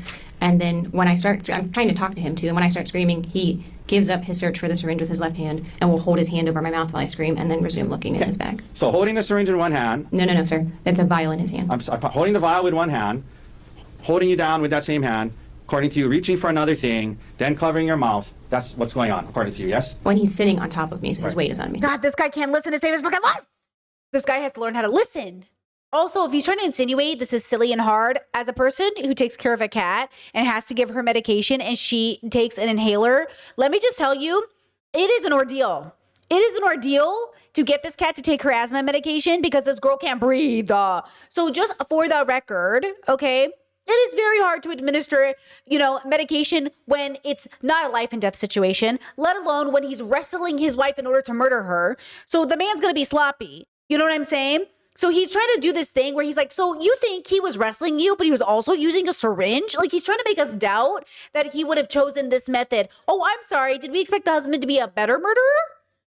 He's like, he can't be a murderer. He's bad at it. Oh, okay. Yes, sir, yes. And then you guys are having a conversation as well. You discussed that, yes? I don't know that I'll call that a conversation, but yes, we were. Now, A conversation? well, you discussed that, yes? I don't know Well, of me, so his weight is on me too, sir, yes. And then you guys are having a conversation as well. You pourquoi? A conversation? Girl, he's trying to murder her. It's hardly a conversation. He's like, so you guys are like chit-chatting, catching up about your day as he's trying to hit you.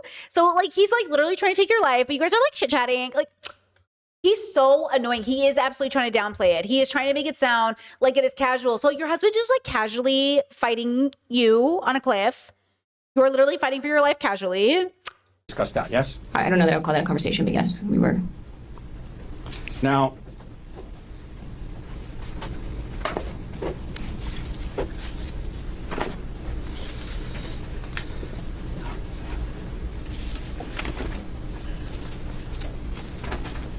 at some point you mentioned he picks up a rock, correct? Yes, sir. And he starts to, By the way, I just read an article and it says the cops do have that rock, that they were able to collect the rock. The rock exists. The scar on her head exists. The witnesses who saw him hitting her exist. hit you with the rock, according to you, yes? That's right, sir. And according to you, so the rock is something, according to you, he picks up when you guys are on the ground, correct? That's that's how it felt. Yes, sir. Okay? And according to you, Gerhard then blasts you in the head with all his might 10 times with this rock, correct? I don't know that I use those I don't know that she was counting. Do you know what I'm saying? exact words, but he used the rock to hit me, and it was my impression that he was using his full force at the time when asked. Okay? You said that he was bashing it against your face and head, yes? Yes, sir. He was smashing it into your head and face, yes? Yes, sir. Full blast, 100% of his power is what you said, yes? Yes, sir. And 10 times, yes? I said as many as 10 times, sir. I wasn't counting. Well, you told that to the detective. You told that to the grand jury. Oh correct? my Under God. oath, right? Yes. Oh my That is as many as God. 10 times, correct? Yes, sir.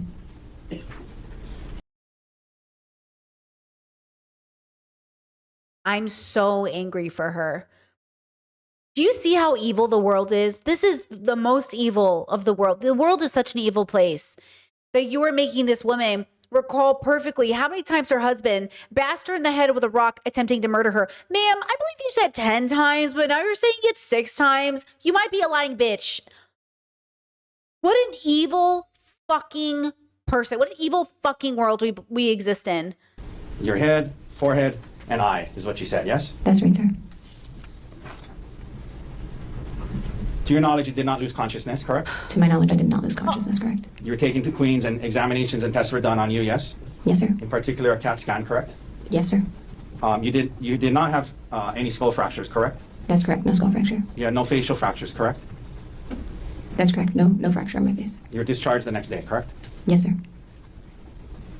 When you started to head towards where the witnesses were, Gerhard didn't come after you, correct? That's correct, sir. And they help you down the mountain, and towards the bottom, you actually stand up and walk for the bottom part to get to the wall with their assistance, right? I didn't really walk there. I was holding on to both. I was more carried than walking. But yes, I was upright. Okay, you were more carried than walking. Is that your testimony? Yes, sir. But you were standing on your 2 feet walking, correct? I was upright. Okay. You were standing on your 2 feet and moving, correct? Hold on. I'm trying to find you guys just a reminder. It's so funny. All this footage of her being hit in the head, I can't get a clear picture because they keep censoring it because apparently it's too offensive for us to see. But I think we should try to see. Can you please give me a photo of what she looked like when they found her? She was literally bleeding all over. That's what I'm saying. Like, why are we trying to pretend? Like, he's trying to downplay it. Like, oh, were you even that hurt? Were you even that hurt though? Bro, this is so gross. He's so gross. Downwards, right? With their support. Sure. You were coherent and able to answer questions. And yes, we did see the body cam footage yesterday. So we saw it yesterday on stream. I tried to, that's why I'm not really going over it again today, but we saw the footage yesterday. I just showed you some pictures that are blurred for, censor issues, but the censorship issues. But yesterday we saw the footage of her being carried down. We saw her bleeding. We saw them trying to bandage her. When the first officer got there, yes? I don't know if I spoke to an officer. I recall talking to an EMT at the bottom. Okay. When you mentioned when the witnesses got there and you're crawling away, you said Gerhard was standing there staring, right? Yes, sir. He was sort of frozen. Yeah. So he saw you, conscious and alive, crawling away, talking and yelling to the witnesses. He saw that, right? Yes, sir.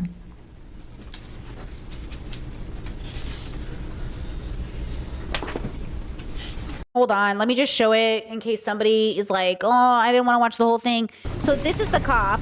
So this is the footage that we didn't see. This is part of the body Because that's my work footage. phone, so we're Okay. able to search up people. Here's some of the footage.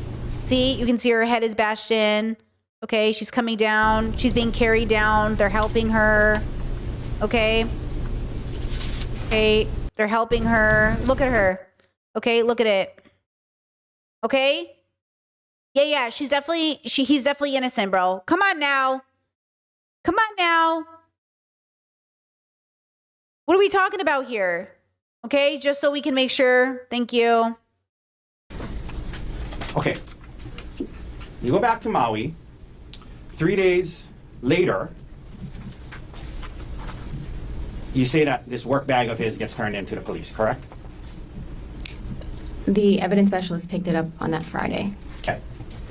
And you said today that you're at home and you see his work bag and you open it and you say under oath today to this jury. Chet says, sorry, Chet, you said it also probably would have been worse if she wasn't fighting back. Habibis, if she wasn't fighting back, she would have been dead. That's what I'm saying. He tried to push her off a cliff. She threw her body onto the ground so he couldn't easily trip her. Then they started wrestling. He was absolutely attempting to murder her. The only reason she did not die is because she was fighting back and resisting, which helped. Okay, it helped. But what really saved her was the fact that two people came upon them and he got spooked and ran. The fact is, statistically speaking, she would have died that day. It would have been very hard for her to have survived this if nobody came to help her. It would have been a miracle in and of itself if she had time to run away and get away after being bashed in the head with a rock. Okay, he is taller than her, bigger than her, heavier than her. You know what I mean? If those hikers didn't come across her, we would have been talking about a dead woman. We wouldn't have been able to know her, see her. She would have literally have been dead. And then the story would have been husband accused of murdering wife on a hike in Hawaii. And then we would never have been able to see this woman. Word you used was, I was surprised. I was surprised to see the syringes and vials, right? That's what you said today, right? Yes, sir.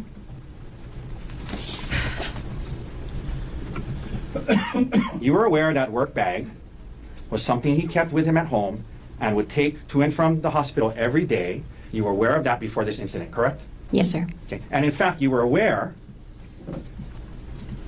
that he would bring syringes and lidocaine and other stuff and have it at home in case of emergencies, right? Yes, sir. Okay. You knew that before you discovered this work bag, correct? Yes, sir. The detective asked you, have you ever seen him bring home any type of medications or syringes for work prior to this? And you said, yeah. You told the detective you knew about it, right? He had brought things home from work before. The surprise was that the bag was full and seemed to have a lot of stuff in it. I didn't realize the volume or the regularity with which that occurred. The detective asked you about the work bag, and you said it was something he would take to and from work every day, right? Yes, sir.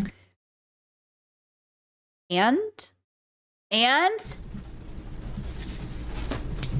The first call you make upon this discovery is not to the police, not to the prosecutors, but to your attorney, correct? That's correct, sir. This is 3 days later, right?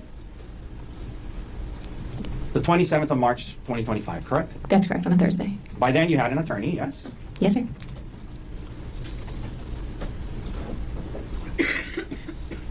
First call you make is to your attorney. He says, we're going to introduce this into the case, and he calls the police, correct? I'm not sure. He says it's relevant. We need to have the police come get it. It's probably relevant.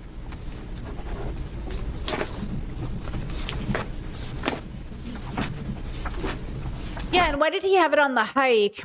That's the question. And then him bringing it home every day is also just proof that he had it accessible to him, right? Like, why are we acting like this is surprising? Why is he trying to downplay it like, well, it was normal for him, okay? And? You discharged from the hospital on March 25th, and you returned to Maui, and you continue your care, correct? That's right, sir. And we mentioned by the March 27th, you had an attorney, yes? Yes, sir. On March 31st, you go to see your primary care doctor on Maui, Dr. Joanna Yun, correct? Or Yun, correct? That sounds right. The date, I'm not certain of, but thereabouts, for sure. She was your primary care doctor, yes? Yes, for You had a sure. doctor-patient relationship with her from before this incident, correct? Yes, sir. She examines you, discusses your symptoms, and Yeah, Chet said, I don't think it's legal to bring home meds. That's what I'm trying to figure out is, in his line of work, is he even allowed to do that? Does she know he's not allowed to do that? Does she just trust him because he said it was okay? I do want to know about that too, right? Chet says, did we hear from the son? So he hasn't been interviewed as far as I know yet. I haven't found any footage yet. We will next week when we come back. We'll talk about, I want to watch the footage of the women finding her because I think that's important. The witnesses. We'll do that Monday. Tuesday, hopefully his testimony will be out already so we can watch his on Tuesday, but it's happening in real time right now. So we don't know when it will be posted. during that visit, correct? Yes, sir. She comes up with a, well, could you actually, Because I think they adjourn for the weekend, right? And it is the weekend. So I assume there won't be anything new until next week, but I don't know. access your, that was with Kaiser, correct? Yes, sir. Could you access your Kaiser records at the time online? I'm sure I could. Yes, sir. She comes up with a diagnosis list for the visit. And then the next day on April 1st, you email her and you ask her, hey, doctor, do you mind adding traumatic brain injury to your diagnosis list? Objection, rule of completeness. Yeah, what the fuck? Sustained. I'm going to get to the second part of it. We'll read the exact email. Isn't it true you emailed Dr. Yun? Hi, Dr. Yun, on April 1st, 10 a.m., 10:03 a.m. Would you mind adding either traumatic brain injury or concussion to the diagnosis notes from my appointment on March 31st? I want to make sure the documentation is consistent between my care at Queens and back on Maui. Do you remember emailing that to your... Okay, a perfectly normal thing to fucking... This is why I can't do... See, my facial expression... I would be Cardi B in that courtroom. What? Yeah, okay, normal. Doctors, between each other, don't share records. You have to get it all on the same page so every system shows it consistently. Can you make sure that the documentation from Hawaii matches the documentation here so my doctors are all on the same page? Okay, and? Yeah, I hate that. I hate that I have to go chase down all my medical records because not all my medical professionals are in the same database. Okay, I hate that. I hate that. It's such a pain in the ass. I have to go to each person and be like, can you please give legal, can you give me my records? I got to give this to another doctor. Doctors don't just have a system automatically. Some of us all use the same computer system, but at least for some of my doctors, they don't all share. So they have to, you know what I'm saying? primary care physician on April 1st, about a week after this incident. Yes, sir. Okay, just listen to what he said though. Between my care at Queens and back on Maui. Do you remember emailing that to your primary care Okay, physician normal. on April 1st, about a week after this incident? Yes, sir. She had not included that on her diagnosis list after your visit, correct? Traumatic brain injury or concussion, correct?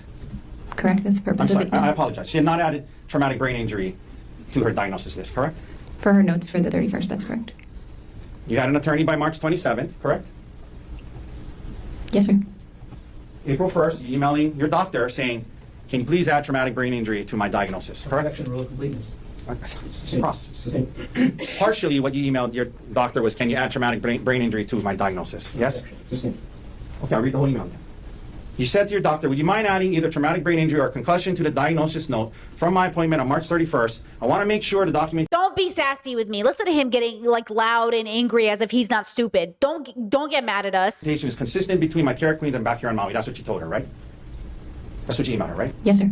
Are you aware that nowhere in your queen's records does it ever say traumatic brain injury? Are you aware of that? I'm not. Okay. For literally years, I swore, because my therapist told me you have PTSD. I was like, okay. I thought my paperwork said PTSD. I go to look at my paperwork and I'm like, oh, it doesn't even say PTSD. But my therapist explicitly told me PTSD. Explicitly. I remember it. And I said, oh my God, PTSD? Are you sure? And she said, yeah, Brittany, that's PTSD. It never went on my paperwork. Okay. And when I did my autism assessment with my 2 doctors, they told me, this isn't going in some database, Brittany. The only person who knows you have autism is you. Here's your paperwork. I have it. I have the paperwork that says you have autism. But it's not like it goes into a database. It's not like anybody knows this but me. You know what I'm saying? Like nobody but my doctors knows. They're the one who gave me the diagnosis. You're being so fucking weird. But people don't know this. People don't understand. So they're, like Chad said, they're using people's ignorance on the jury to not know this. It's like people, you remember that one time I was debating on a panel and somebody freaked out because someone stopped taking their ADHD meds and they were like, oh, and I was like, it's relax. ADHD meds are not like other meds. It's not like you're going to go crazy if you're not on ADHD meds. It's just very helpful. Like people don't know what they don't know. People don't know what they don't know. So they play it up in their head. It becomes like so much of a bigger deal than it is. Like you need to relax. Okay. Sure. Did you review your queen's records before you emailed that to Dr. Yoon? When I met with Dr. Yoon on the Ma'am, 31st, my question is, did you review your queen's records from your stay at Queens before you emailed Dr. Yoon on April 1st saying you want to make sure the documentation is consistent between my care at Queens and back here in Maui? Did you review your records at Queens before you sent that email? I don't recall, sir.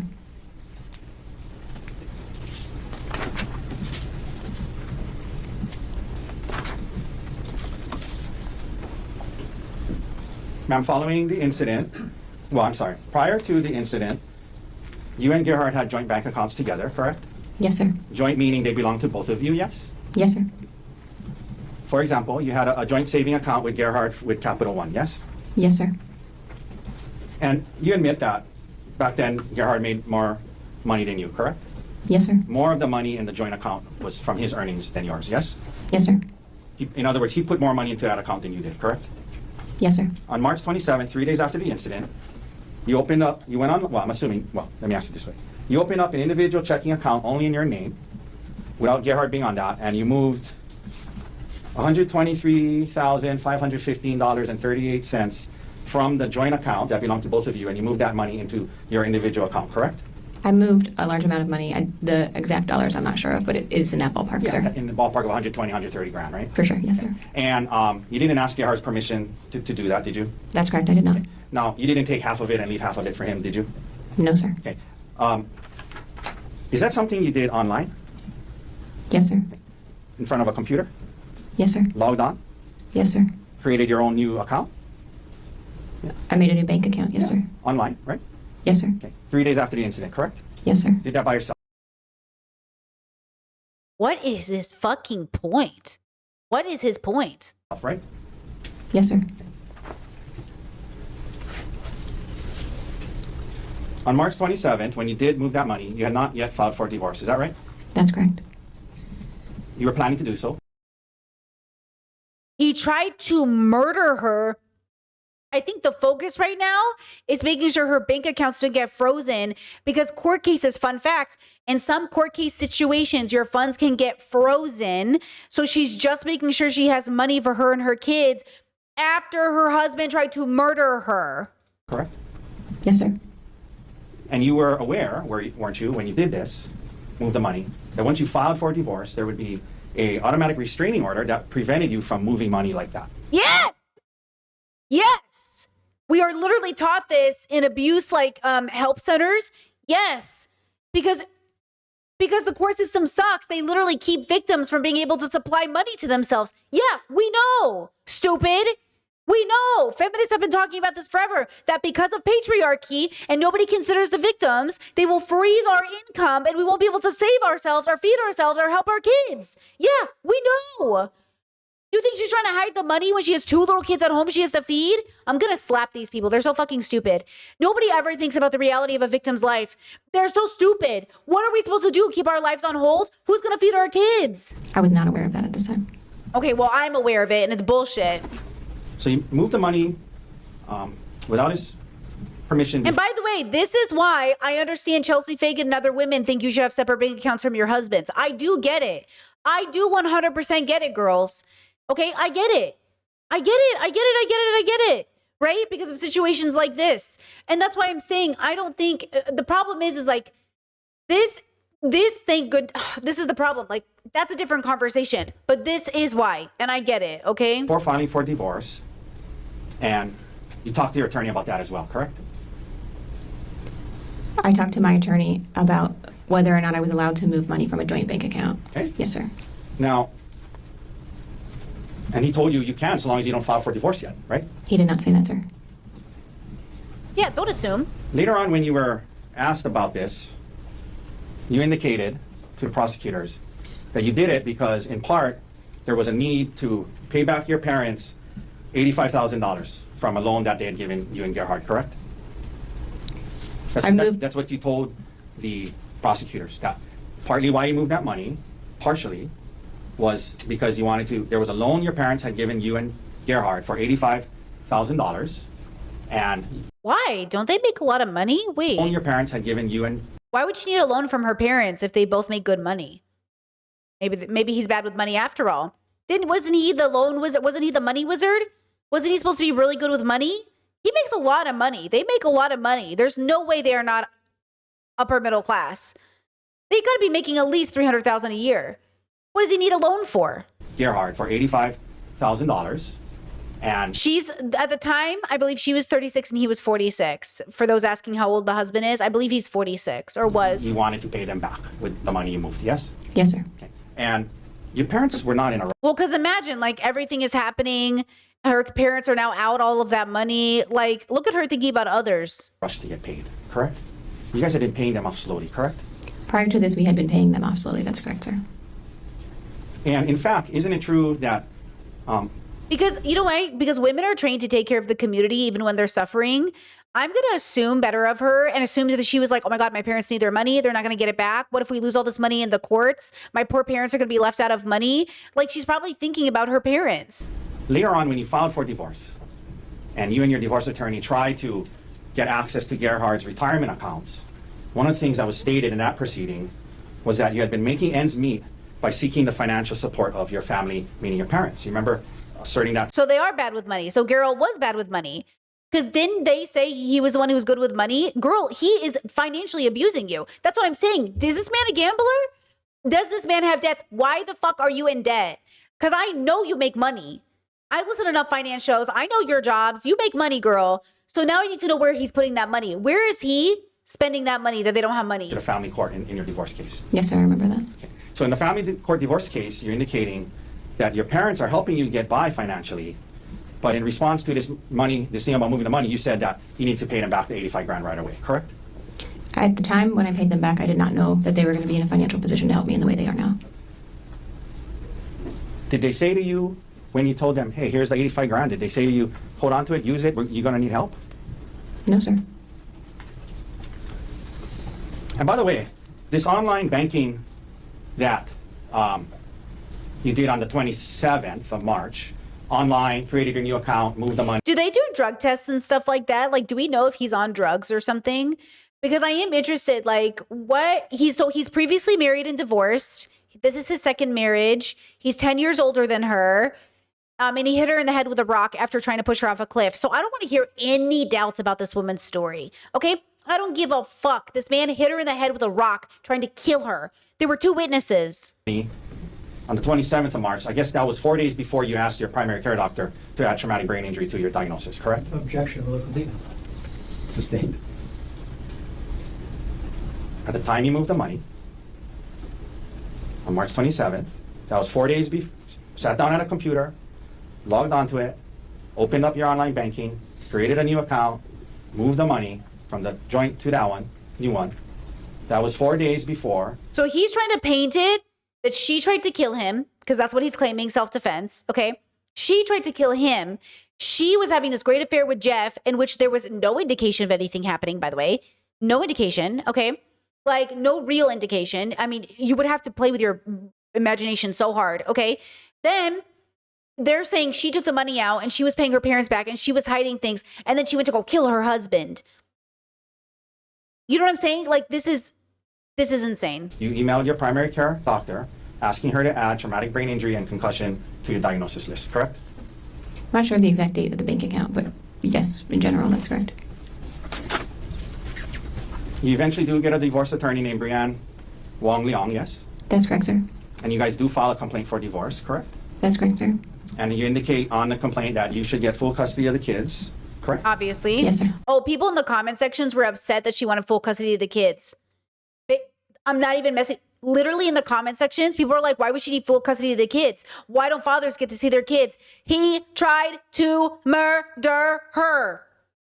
He tried to murder her. This defense lawyer is trying to paint her as somebody who's trying to leave her whole marriage life to start a new one with Jeff. He tried to kill her.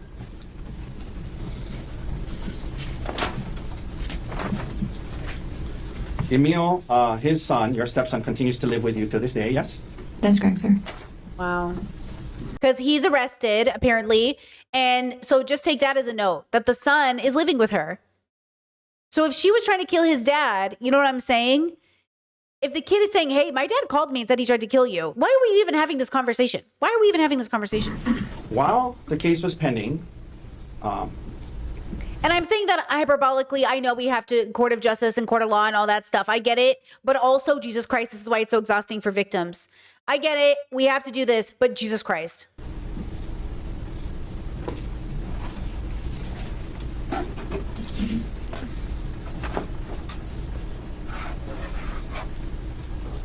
after the incident and Garrett is arrested, you start having phone calls with Mr. Miller again, correct? Occasionally, yes, sir. 1 second.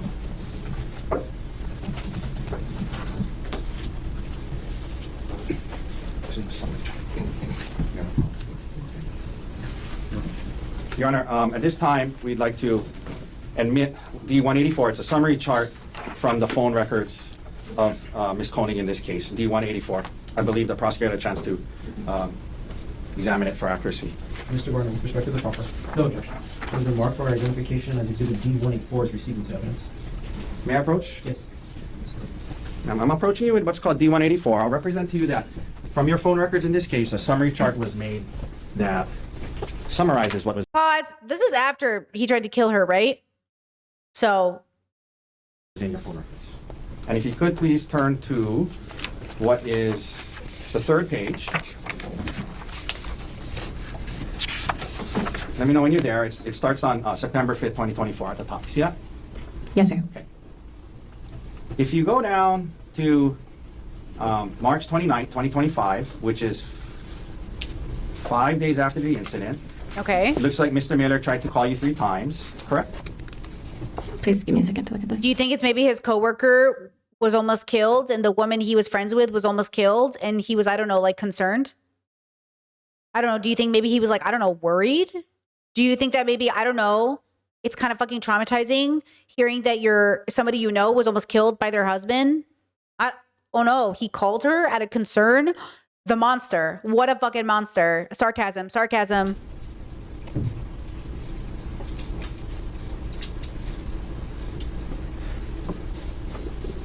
Some of them don't look different. I'm not sure what the Oh, I columns apologize. You know what? You might be right. He attempts to. This lawyer fucking sucks. He keeps trying to trick her. He keeps getting information wrong and she's catching his mistakes.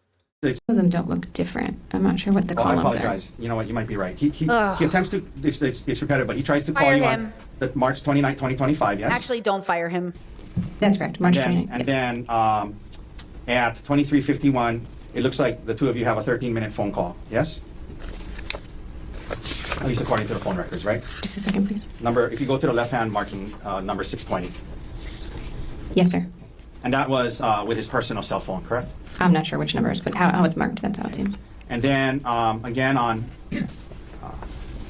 April 22nd, there's another call that's 31 minutes, 36 seconds long on 8:14, correct? Yes, sir. Okay. And then there's other calls, but that's all the ones I'm going to talk about right now. You can hand that back to me. Thank you, sir.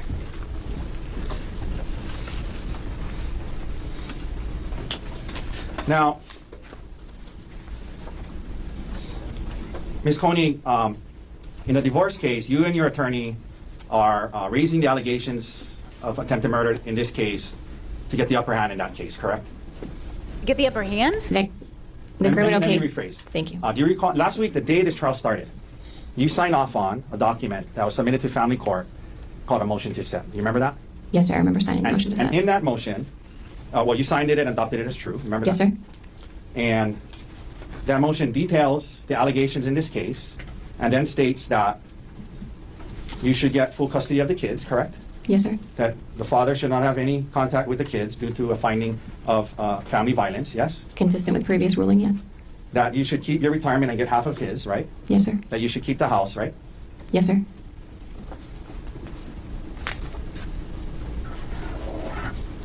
Okay. Good afternoon, Ms. Koenig. I know it's been a long morning. I only have two quick follow-ups. What is this? What was that? There was like a transition. I don't know what this is now. Did you see that? It was like a transition in the feed, and now he's going back to asking her a question. But do you know how crazy this is? Like, they're almost like, are you a gold digger? Because even though he tried to kill you, why do you want his retirement? Oh yeah, maybe it's a break or adjournment. Oh, you're right. Okay, let's see. I forgot to ask you about earlier. You mentioned when I was asking you about the So fact yeah, it looks like there's been a break. that you were using WhatsApp to communicate with Mr. Miller instead of your phone or email. Text messages on your phone or email. I think you indicated Oh, FYI, I did not know this because I've been using WhatsApp for like so many years. I don't even know. I didn't know people thought it was suspicious. I didn't know. I thought everybody had WhatsApp. Like, not everybody. Obviously, I have to tell a lot of people to get it. But I did think more commonly people use WhatsApp. I didn't know people didn't use WhatsApp. I just learned this. I thought everybody kind of I didn't think it was that weird. Because I have so many international friends, that's why I got WhatsApp, because we can't afford to be texting, right? Or sending pictures or stuff. Like, my family basically all had to get WhatsApp because I can't text them photos or stuff without spending $1 billion. I turned off my SIM card. Like, my US SIM card doesn't get used here. It's too much money. You know what I mean? Like, they don't have the WhatsApp is just the way to do it. I just didn't know people weren't using WhatsApp. well, you would use WhatsApp to talk to other people at work from time to time too, correct? Yes, sir. But isn't it true that Yeah, Chet said I think only like US Americans would think it was suspicious. Yeah, I think almost everybody outside of the US uses WhatsApp. TerraPower, which is a nuclear engineering, it's a nuclear energy company, correct? Yes, sir. The sanctioned software for company communications was Microsoft Teams, correct? They provide Microsoft Teams for us, yes. Right, and that's how they wanted you to message each other because it's a secure communication network, right? Not exclusively. We're instructed to use encrypted messaging when we talk about work. You were instructed to use encrypted messaging, right? Yes, sir, which iMessage counts, and so does WhatsApp. Now, in August of 2024, you went on a trip to South Africa with Mr. Miller, correct? And another TerraPower employee, yes, sir. I didn't ask that. I asked if Mr. Miller went on that trip with you, yes or no? Yes, he did, sir. And in fact, not only did he go on Pause. I gotta re-listen. 2024, Which iMessage counts, and so does WhatsApp. now, in August of 2024, you went on a trip to South Africa with Mr. Miller, correct? And another TerraPower employee, yes, sir. I didn't ask that. Oh, see. Ooh, if I was in that courtroom, he tried to make it look like they were having an affair trip. And she said, with another coworker. And he goes, I didn't ask that. Oh, well, she put you in your place. She's so good, bro. She's so good. She's a hero. You went on a trip to South Africa with Mr. Miller, correct? And another TerraPower employee, yes, sir. I didn't ask that. I asked if I didn't ask that. I didn't ask that. Well, your mom called and she says you suck at your job. You're a disappointment to the family. Mr. Miller went on that trip with you, yes or no? Yes, he did, sir. And in fact, not only did he go on that trip with you, he advocated for you to be able to go on that trip with him, yes? He helped set the group of people going, yes, sir. And he specifically got you to be able to go on that trip with him, yes? I don't know the answer to that, sir. Do you recall messaging him on WhatsApp on October 30th and saying, I know I said it earlier, but I sincerely appreciate you getting me on this trip. You remember messaging that to Mr. Miller in August after this trip? Yes, sir. No further questions. Thank you, Ms. Coney. He's literally trying to paint it. He's gross. He's disgusting. I hope you have the sweatiest, most uncomfortable nights for the rest of your life when you sleep. I hope when you go to sleep, you dream of this woman's face and just looking at you like you're a fucking disappointment, bro. Absolute boa moment. Just absolute disappointment, bro. Okay? Absolute disgust. Thank you. Mr. Barton, anything different? Yes, sir. Could I have just a moment to get this Yes, up? take your time.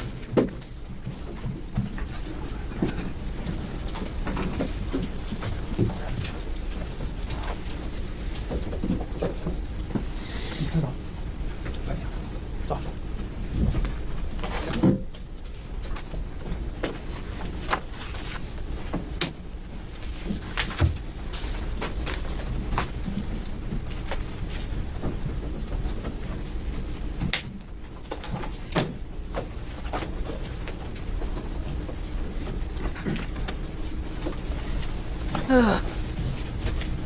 Yes, Chet says the meme of all the girls at the party looking disgusted, the Barbie dolls, those ones.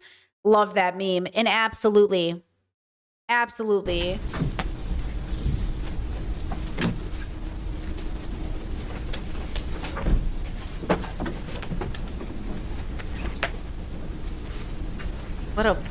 What a disgusting job, huh?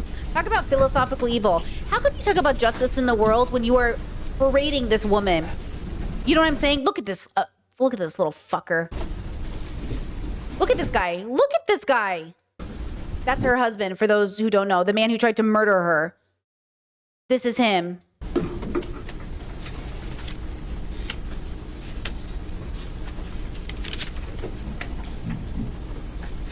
Disgusting, bro. Okay. Good afternoon, Ariel. Angel. Thanks for giving me a moment. Sure. Okay. You were asked earlier this morning about what you told to the detective about whether this was an affair or not. Why did you describe what happened to the detective in the way you did? When everything happened, Gerhardt and I talked in couples therapy and discussed whether or not this was, quote unquote, an emotional affair. And we determined that it felt like an affair to Gerhardt, an emotional affair to Gerhardt. And so that's how we treated it in couples counseling. But in the traditional sense of an affair, aka, sex or something like that, I would not say it was an affair. And that's why I answered that way to the detective. So was there anything physical? Nothing, no.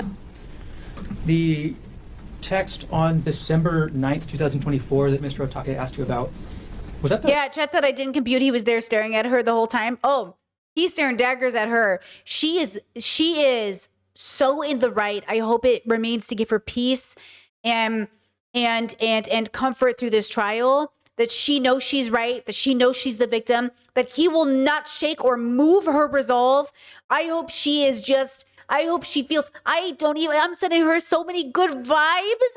I hope she feels the support from all of us in any capacity that is possible, even though I don't believe in, but I just, you know what I mean? I hope she feels the support, because holy crap. First time the defendant confronted you? I'm sorry, can you remind me of the text that you're referencing, Joel? I apologize. Oh, no problem. It was a text message that you were asked about this morning and essentially took responsibility for the, quote, secret affair. I understand. No, that was not the first time that we had talked about that, no. Okay, so was the first time the defendant confronted you in person or by text message? It was in person. Okay. And then, if you remember, approximately how much later did this text message come in? This would have been about a week later, I think. So this is her lawyer, right? Moving on a little bit, you were asked about a VPN service. Can you explain, one, what a VPN is, if you know? VPN is virtual private network. I'm not an IT specialist. How did you use the VPN that you were asked about in this case? I actually did not use a VPN. The only time I use a VPN is for work. The VPN that was sent to me was in reference to being able to watch locally syndicated football games. So I grew up in Pittsburgh, watched the Steelers, but it's hard to watch them in Maui. A VPN would allow you to change your location to get local networks. Got it. Okay. Going back to this confrontation about this, quote, emotional affair, who did the defendant tell first? He told Bryant and Gianna we were out having a drink, and I went to the restroom, and he told them, he basically said Ari's having an affair. How Wow. did you feel about that? I just felt, like I said, unfair because I would have liked to talk to Gerhard about it first. And also, it just wasn't true. It just wasn't true. She was not having an affair. I just don't think by any, I don't even know by metric, what metric she was having an affair. And you were asked something about giving up your privacy earlier this morning after the defendant confronted you about this affair. What did you mean by that? After this, Gerhard oftentimes would either have my phone or would go through my phone regularly, look through my messages, my email, things like that. That's where I was giving up privacy, just allowing him access to my digital communications. And how long did that last for? I would say weeks. By the end of December, did you have your phone back? Yes, and honestly, it was just the beginning of December where I didn't have my phone most of the time. By the end of December, I had my phone. It would just be that he would go through it. And how long did the defendant keep going through your phone after this came out? I don't recall. I think maybe periodically, still in January, potentially.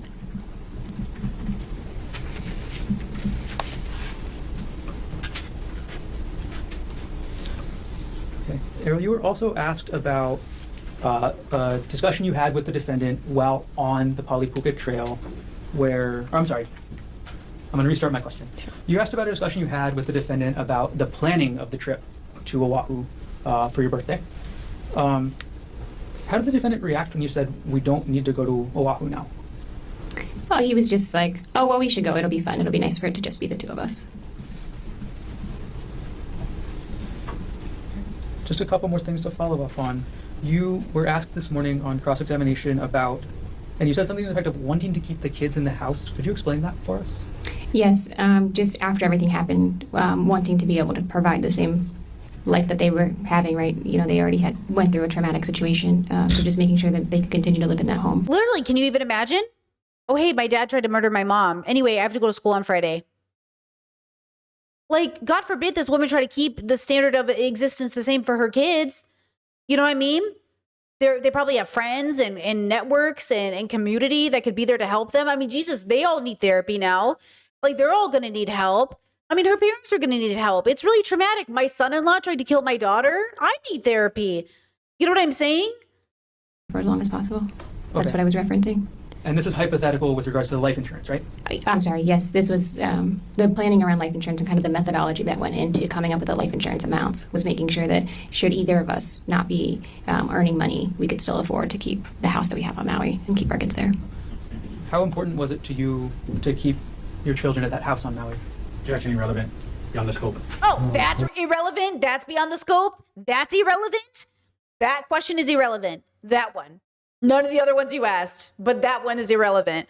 Okay. Very important. That was the basis Overruled. Thank you, Judge. for us really working on our marriage and, for a lot of the things, trying to keep the kids stable.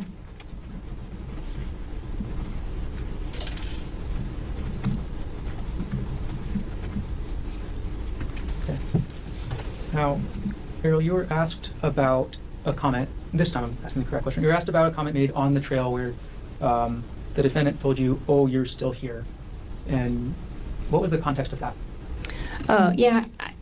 Whenever this is referencing when I decided not to continue on the hike and Gerhard went up and continued to hike a little bit, when he went up the hike, there was never an implication or discussion that I would go back to the car. It was that I was going to wait for him there on the hike. So him saying, oh, you're still here was maybe thought I was going to maybe look around and explore a little bit from where I was. I thought, oh, you're still here is more like, oh, you guys haven't left yet. Oh, you're still waiting.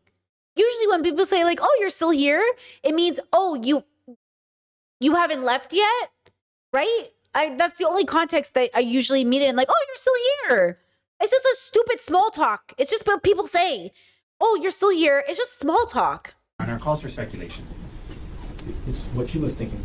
So It's what she's thinking he was thinking. Is that speculation? Oh. Ooh, this judge is overruled? And then the guy's and he's literally, I wish I could see their faces. Speculation. it's what she was thinking. So It's what she's thinking he was thinking. Is that speculation? it's over. I'll keep us going forward. Oh, I love that the judge and everyone's just like, his lawyer's trying so hard. He's like, sit down. As well. Okay, you were asked on cross-examination about the number of times that the defendant struck you with a rock. Do you know the exact number? No, sir. When you talked to the detective, did you give him an exact number or an estimate? An estimate, sir. And what was the exact words that you were asked about and used? As many as 10 times. I said he hit me as many as 10 times. And you were asked this morning about being hit in your head. So let's go over. Where were you hit? Where did the defendant hit you with a rock? I was struck on my right eye. I had a laceration down to the skull above my eyebrow here. And then all over my head, I had a large laceration that went back here and down here. So I was hit kind of all in this area. Were any of your other body parts hit? Yes, my left hand was hit where I was, Objection. Oh, beyond the scope. my left hand was hit Overruled again, where loser. I was blocking my face from the rock. And so I had a distal fracture, which is basically like the end of the I'm going thumb. to pause you there. Sure. Okay. Okay. So, and again, can you demonstrate where your left hand was when the defendant struck your left hand? It was in front of my face.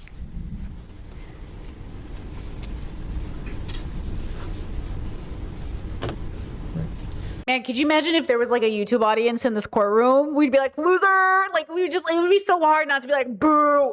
Like, it would be very hard. They're very professional. Honestly, I thank God I'm a streamer, so I don't have to be professional. But shout out to the profesh, okay? Shout out to how professional everyone is being. Because, girl, the way I would have been, ooh.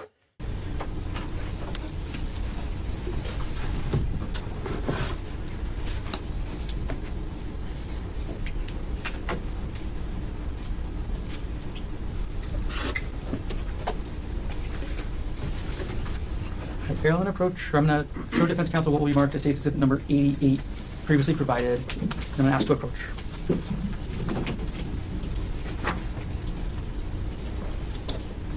Is that? Okay.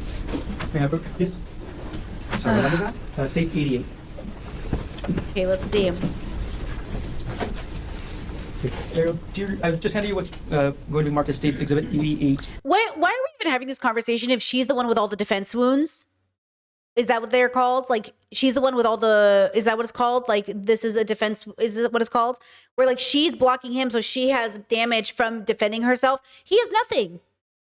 Or she tried to fight back as hard as possible, but I don't know if he, like, if she was able to bite him. I'm sure there's some teeth marks somewhere or some scratch marks, but he would have that on his body. But like, she's literally got hit in the head with a rock. Do you know what I mean? I'm just confused. And the position she got hit in the head with the rock, wouldn't it assume he was on top of her versus like, you know what I'm saying? Like, I'm just confused. Like, I don't know what the technical term is. I don't want to, misunderstand. What, do you recognize what that is? Yes, sir. Okay, what is that? This is Gerhardt's work bag. Is that the same work bag that the police recovered from your home on Maui? Yes. Okay, thank you. I'm going to retrieve the exhibit from you now. Thank you. Thank you.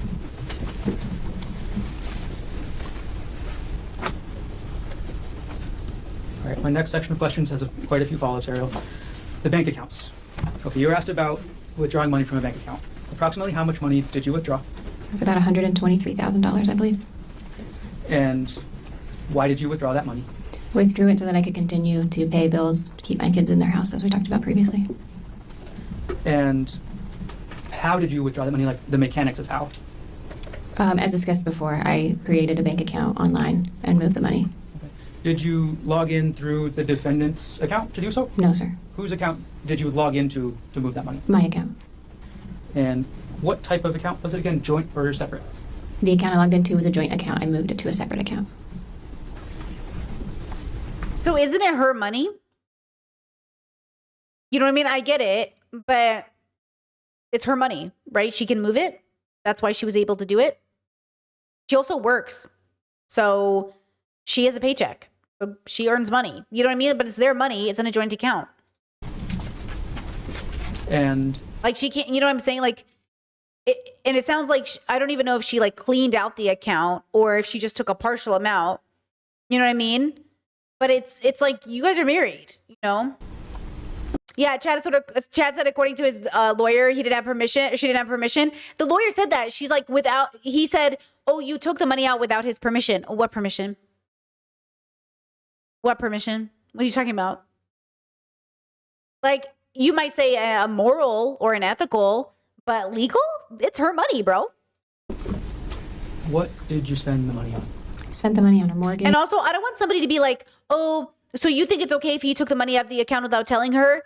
She didn't try to kill him. This is after he tried to kill her. This is all after he tried to kill her. Like, that's what I'm saying. Like, why are we even playing this game right now? Okay, hold on. What did she spend the money on? What did you spend the money on? Spent the money on a mortgage. Should I talk through like approximate values? Yeah, why don't you give us an estimate of where that money went? Sure. Okay, so if you just take like some of the big hitter items, my mortgage is $8,000 a month. Okay, white people on Hawaii. Habibis, separate from the whole conversation happening, why are you living in Hawaii? Are you Hawaiian?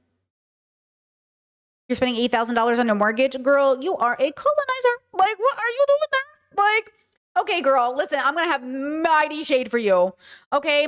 They're rich people. These are rich white people taking over Hawaii. They're the reason that it's getting gentrified for the locals. Okay, separate from that, she did not deserve to die. Okay? But girl. My HOA is just over $300 a month. I have a car payment that's just under $400 a month. I have a solar loan on the house that's about $800 a month. So that's $9,500 roughly. And then I pay about $4,000 a month in childcare for my youngest. So that's $13,500 a month. So in 10 months, that's $135,000. Okay. Now, Damn, you bro. were asked about a loan that you paid back. Can you explain that? Yes, Gerhard and I had previously taken a loan from my parents, a personal loan, to pay back costs associated with a home construction project we did in Pittsburgh. And so it was kind of a long-standing loan. Oh, and they have multiple homes. Look, rich people also deserve a fair trial, and this woman is a victim. But damn, rich people riching right now. 2 houses? 2 houses, girl? That's what I'm saying. He was bad with money if they were taking out loans. They're bad with money. Rich people are always bad with money. This is the irony. You might be high earners, but you're bad with money. If I've learned anything from watching finance shows, that's why I say, like, and the fact that he was in charge of their finances and they don't, you know what I'm saying? She might be working. He might be working. But if she never had control over the money, that's a part of the financial abuse. Them. And at the time, I wasn't sure what was going to happen financially, and I wanted to make sure that their retirement wasn't going to be impacted by this. Okay, when you say at the time. Right after the attack and everything. And did you settle any other debts? I did. I paid off Gerhardt's outstanding credit card balances, just so those wouldn't be overdue again. That was joint marital debt, so I tried to pay down joint marital debt. So she was fucking responsible. So the way he should have been. So please note, financial abuse. He was in charge of the money. She trusted him with it, and he couldn't do what she figured out to do in a week because he was financially irresponsible. All of that money, and he couldn't pay down his credit card debt. Girl, why do you have credit card debt when you're making that much money? And then what did she do? The first thing she did is pay down the debt. She should have been in charge of the money. They probably would have had more of it. Do you remember how much of that joint marital credit card debt you paid off? I don't remember the values. I apologize. Okay. If you were to see your bank statements again, would you be able to remember? Yes. Okay. I'm going to approach with what's been marked as states. Oh, Chad, they have the money, which doesn't make sense. I cannot tell you how many financials I watch, and people will call in and say, I have $10,000 of credit card debt, and I have $200,000 of savings. And the guy's like, pay off the credit card debt. Pay it off. And they're like, oh, but I'm really insecure about money, and I feel like if it gets below a certain amount, he's like, pay off the credit card debt. Why are you paying interest? I'm telling you, just because you'll make a lot of money doesn't mean you know how to use it. It's incredible to me. I really think we are more financially responsible as people, and we don't even make 6 figures. And I think we are so much more financially responsible than some of these rich people. I swear, because I'm like, pay off the debt. 156.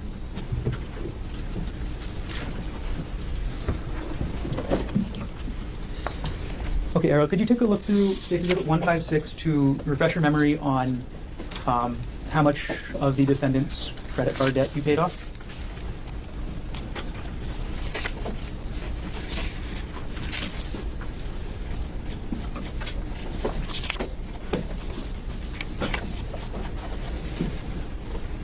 And when you've reviewed, let me know.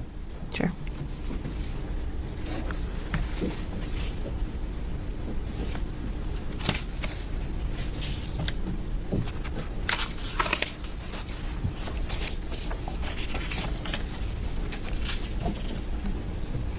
I also think it's just such a huge sign that for her character that the son is living with her, that she went and prioritized the kids and helping the kids. And I just think that's so important.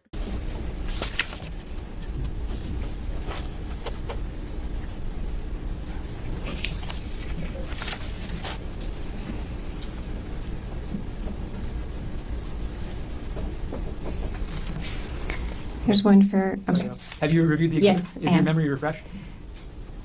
Yes. Okay, I'm going to come collect the exhibit from you, and I'll ask you the same question again. Okay. Okay, I'm collecting State's Exhibit 156. He seems like a good lawyer. Okay, Ariel, how much of the defendant's credit card debt did you pay off? There's approximately $5,000. And just for the sake of completeness, at least I think one of those credit cards I was an authorized user on, so I don't want us to mischaracterize it and say it was his. Okay, is that why you considered it joint marital? Yes. Got it. Okay. Last Look at section. her. Look at her getting on top of things, you know? Questions. The divorce, Ariel. You were asked about a motion to set trial for divorce. Is that right? Yes, sir. And Watch, you- I feel like the defense lawyer was like, I can't believe you're divorcing your husband. I can't believe you're getting a divorce. That's what he made it sound like. His lawyer, the murderer's lawyer, allegedly, he was like, I can't believe you're getting a divorce. You're going to separate kids from their father? Like, that's what he made it sound like. you were asked about your. And this is what I'm saying, guys. The shame from divorce is still so prevalent that she's going to be made to feel shame that she's divorcing her murdering husband. Oh, don't underplay it. Don't twist it. The world is so guilted by divorce. We need to normalize divorce for this reason. It is not that big of a deal. You need to get the fuck over it. Okay? Like, it's, you know, it can be a red flag, it can be a good flag, a green flag. Listen, for some, you know what I mean? Like, don't do paperwork with a man, you know, if you can help it. But if you have to do paperwork with a man, do not be afraid to do more paperwork with a man by divorcing him. Request for full custody of the children. Yes. Why did you request full custody of the children? They're in my care now, and we had a hearing last year sometime, and a judge ruled that I should have sole temporary custody. The temporary. Sure. And on that motion, and you testified this morning, you actually reviewed the motion to set you were asked about? Yes, sir. Okay. In the section on page 11 of 28, or page stamp 758, did that state, upon conclusion of the criminal trial against father, this matter may be readdressed when discussing physical custody of the children? Yes, sir. Okay, so do you intend to have physical custody of the children forever? I intend to work through the courts to determine that. And with regards to your request for the house and the retirement accounts, why did you request those? The house also comes with a mortgage against it, so I basically requested that I have kind of the current state of things in Maui. So it's a house with a mortgage and a solar loan. Again, to try to keep my children in a stable environment. That's the house that they're used to living in, and the school district that they're used to, and the neighborhood they're used to. And then the split of the retirement account was, again, based on discussions with my divorce attorney and what would be reasonable in lieu of any kind of child support.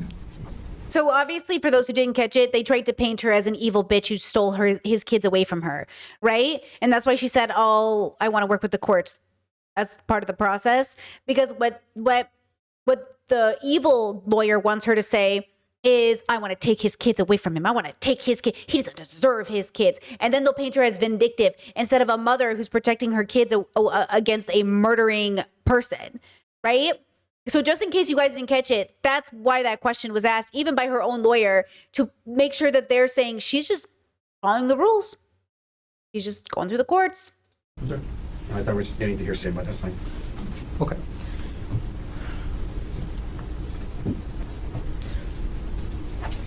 I'm going to show you what's been marked as Defense Exhibit 187, page 12 of 28, page stamp number 759, at the very top of the page, under number 3, child support. Defense Defense 187. Could you review that paragraph at the top of the page? Yes. Okay. Have you reviewed the paragraph? Yes. Okay. Okay. I'm going to retrieve the exhibit from you now. Okay. Ariel, why did you request the house and the defendant's part of the defendant's retirement accounts? Since he can't earn his previous income, he would be unable. unlikely that he'd be unable to pay child support that would keep their standard of living the way it was previously. Okay. Understood. Last things. Several times this morning in your testimony, what happened up on the Pali Puka Trail has been characterized as a scuffle. Is that a fair characterization? I consider scuffle to be like a back and forth, like a wrestling thing. So it depends on the context. It was an attack. He attacked her. It was an attack. It was a wrestle for my life. It wasn't a scuffle. Okay. A scuffle is like, it's a bit casual. It's a downplay. Okay. It was a fight for survival. I mean, I would call it an attack versus a scuffle. Thank you, girl. When you were fighting back on March 24th, 2025. Ooh, no objection. Oh my God. He said fighting back. And I felt like he hesitated because he thought he was going to get objected, but he didn't.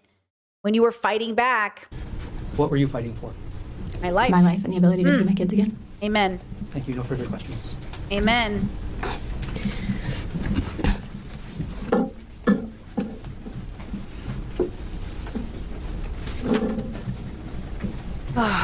Jesus Christ. Mr. Otake, can we cross face and vote as a redirect? Thank you.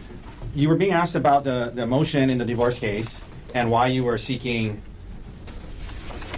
child support or why you were seeking the house in his retirement. And you said because he can't earn his same income. And what was written in the report is that because he's incarcerated, correct? Yes, sir. Yes. Because in this case, because he's incarcerated and he can't earn his income, you guys in the divorce case are using that to say you should get the house and his retirement, yes? Yes, sir. You indicated when you were asked about physical custody, prosecutor pointed out that you have temporary physical custody, you're seeking physical custody, but it was written in that motion, upon conclusion of the criminal trial against father, this matter may be readdressed, correct? Yes, sir. Meaning you understand if he's found not guilty, it can be readdressed and he can try to get physical custody of the kids, right? Yes, sir. I understand that. And if he's contrary to that, found guilty, you know that he's not going to be able to have custody of the kids, right? Yes, sir. And then you would get full custody of them for the remainder of their juvenile life, correct? Yes, sir. He wouldn't be able to see them or have a relationship with them for the rest of their juvenile life. You understand that if he's convicted, right? And that's why you guys wrote that in there, right? Yes, sir.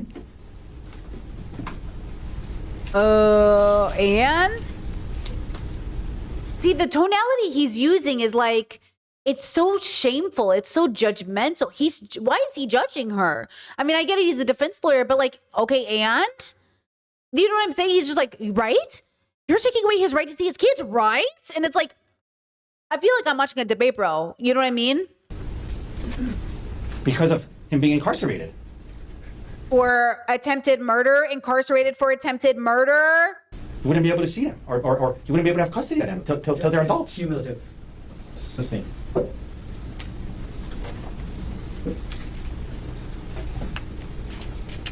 Bro, I feel like if we zoomed into her head, she'd be like, she would be doing what we're doing, but we're doing it for her because she can't.